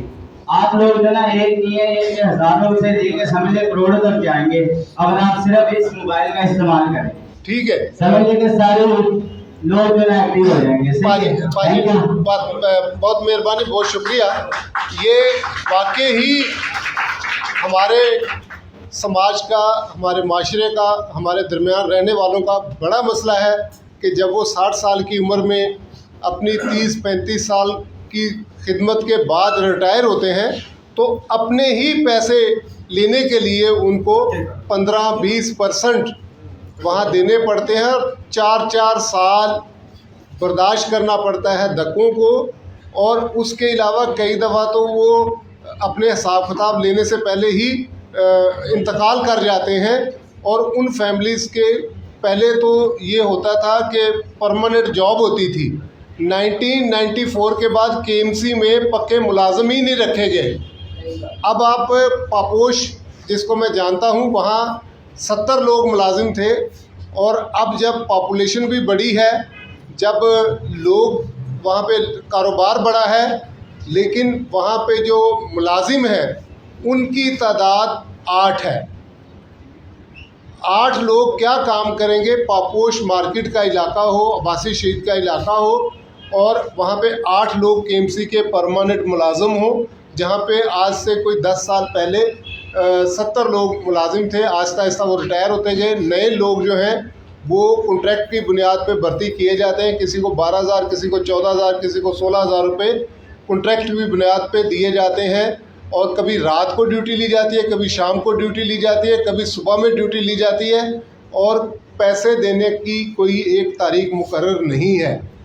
संडे को अगर वो लोग छुट्टी करेंगे तो संडे को उनको वो 500 रुपये की दिहाड़ी जो है वो नहीं मिलेगी। अब नुमान आप बात करें। बहुत शुक्रिया जी। मेरा नाम नुमान पीटर है और मैं national commission for justice and peace Catholic church का एक अदारा है जो माइनॉरिटीज़ के लिए काम करता है, उसके साथ काम कर रहा हूँ।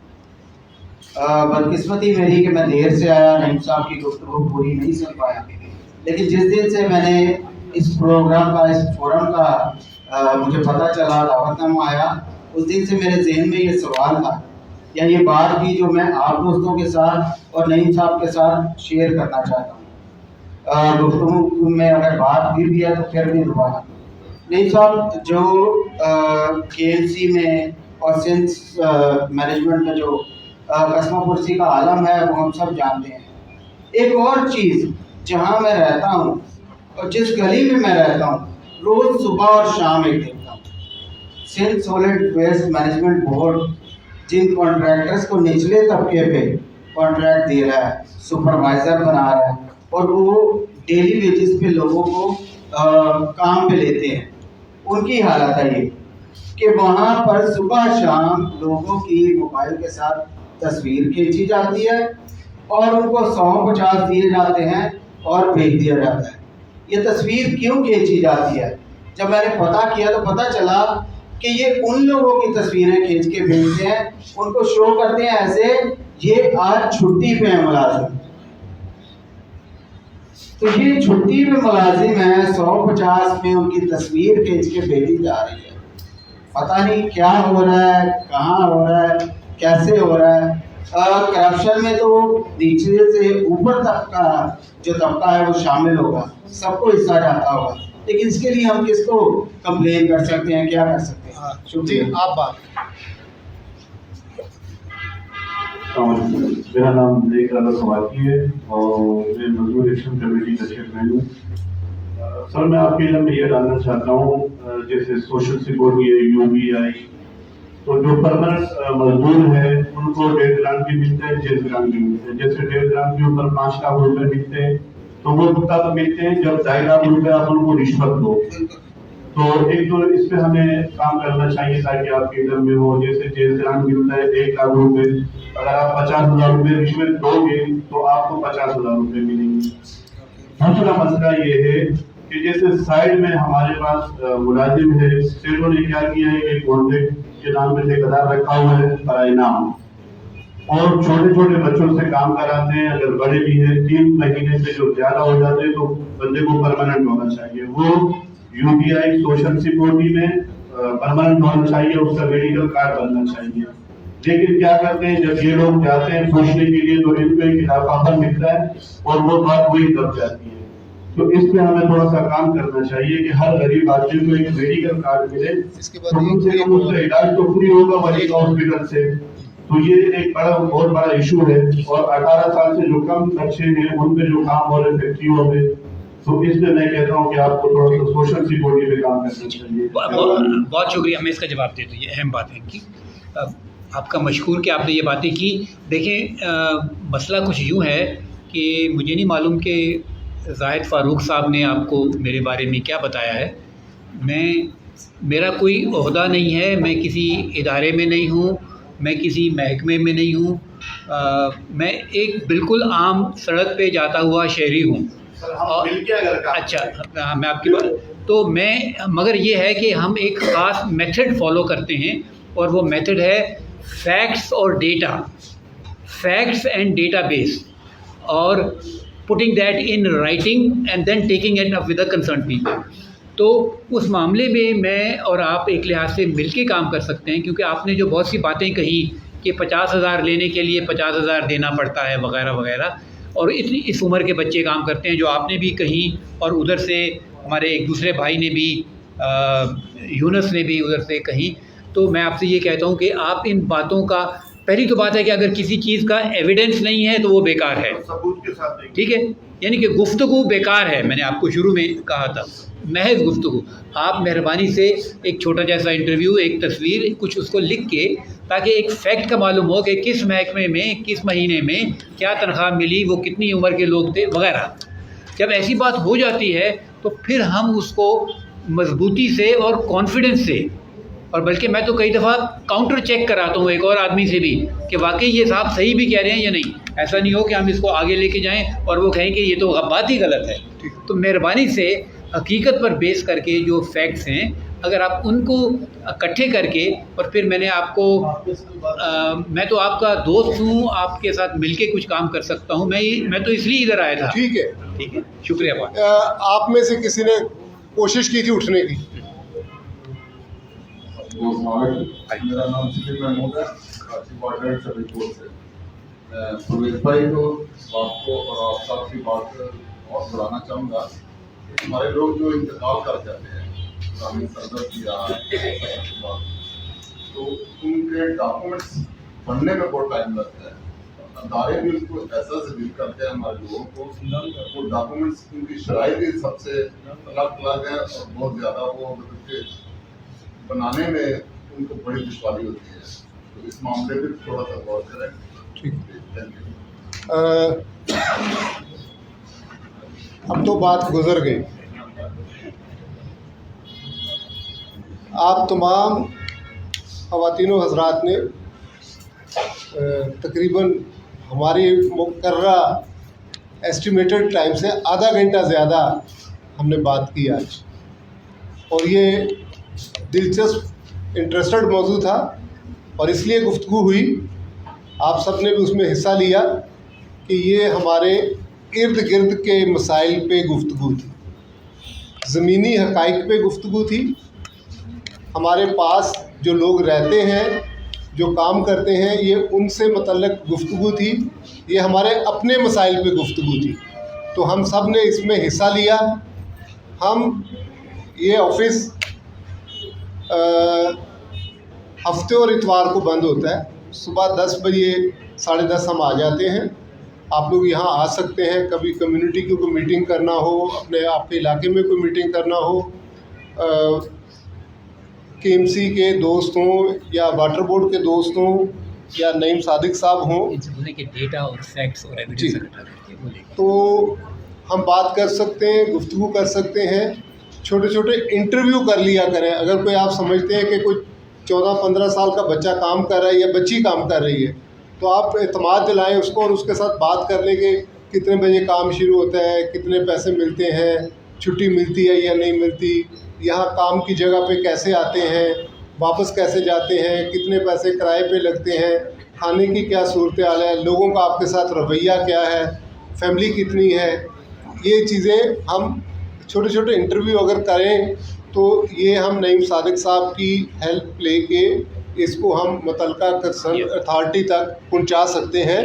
मैंने नईम सादिक साहब, किसी को ये नहीं कहा कि नईम सादिक साहब कोई बड़े अफसर हैं। मैंने सिर्फ ये कहा कि नईम सादिक साहब हमारे दोस्त हैं और वो हम जैसे आम बंदे हैं, लेकिन खूबसूरती ये है कि वो उसको ऑर्गेनाइज वे में मसले को हल की तरफ ले जाते हैं। और उन्होंने कई कंटोनमेंट्स में ये मसला हल करवा दिया है कि मिनिमम वेज मिलना शुरू हो गई है।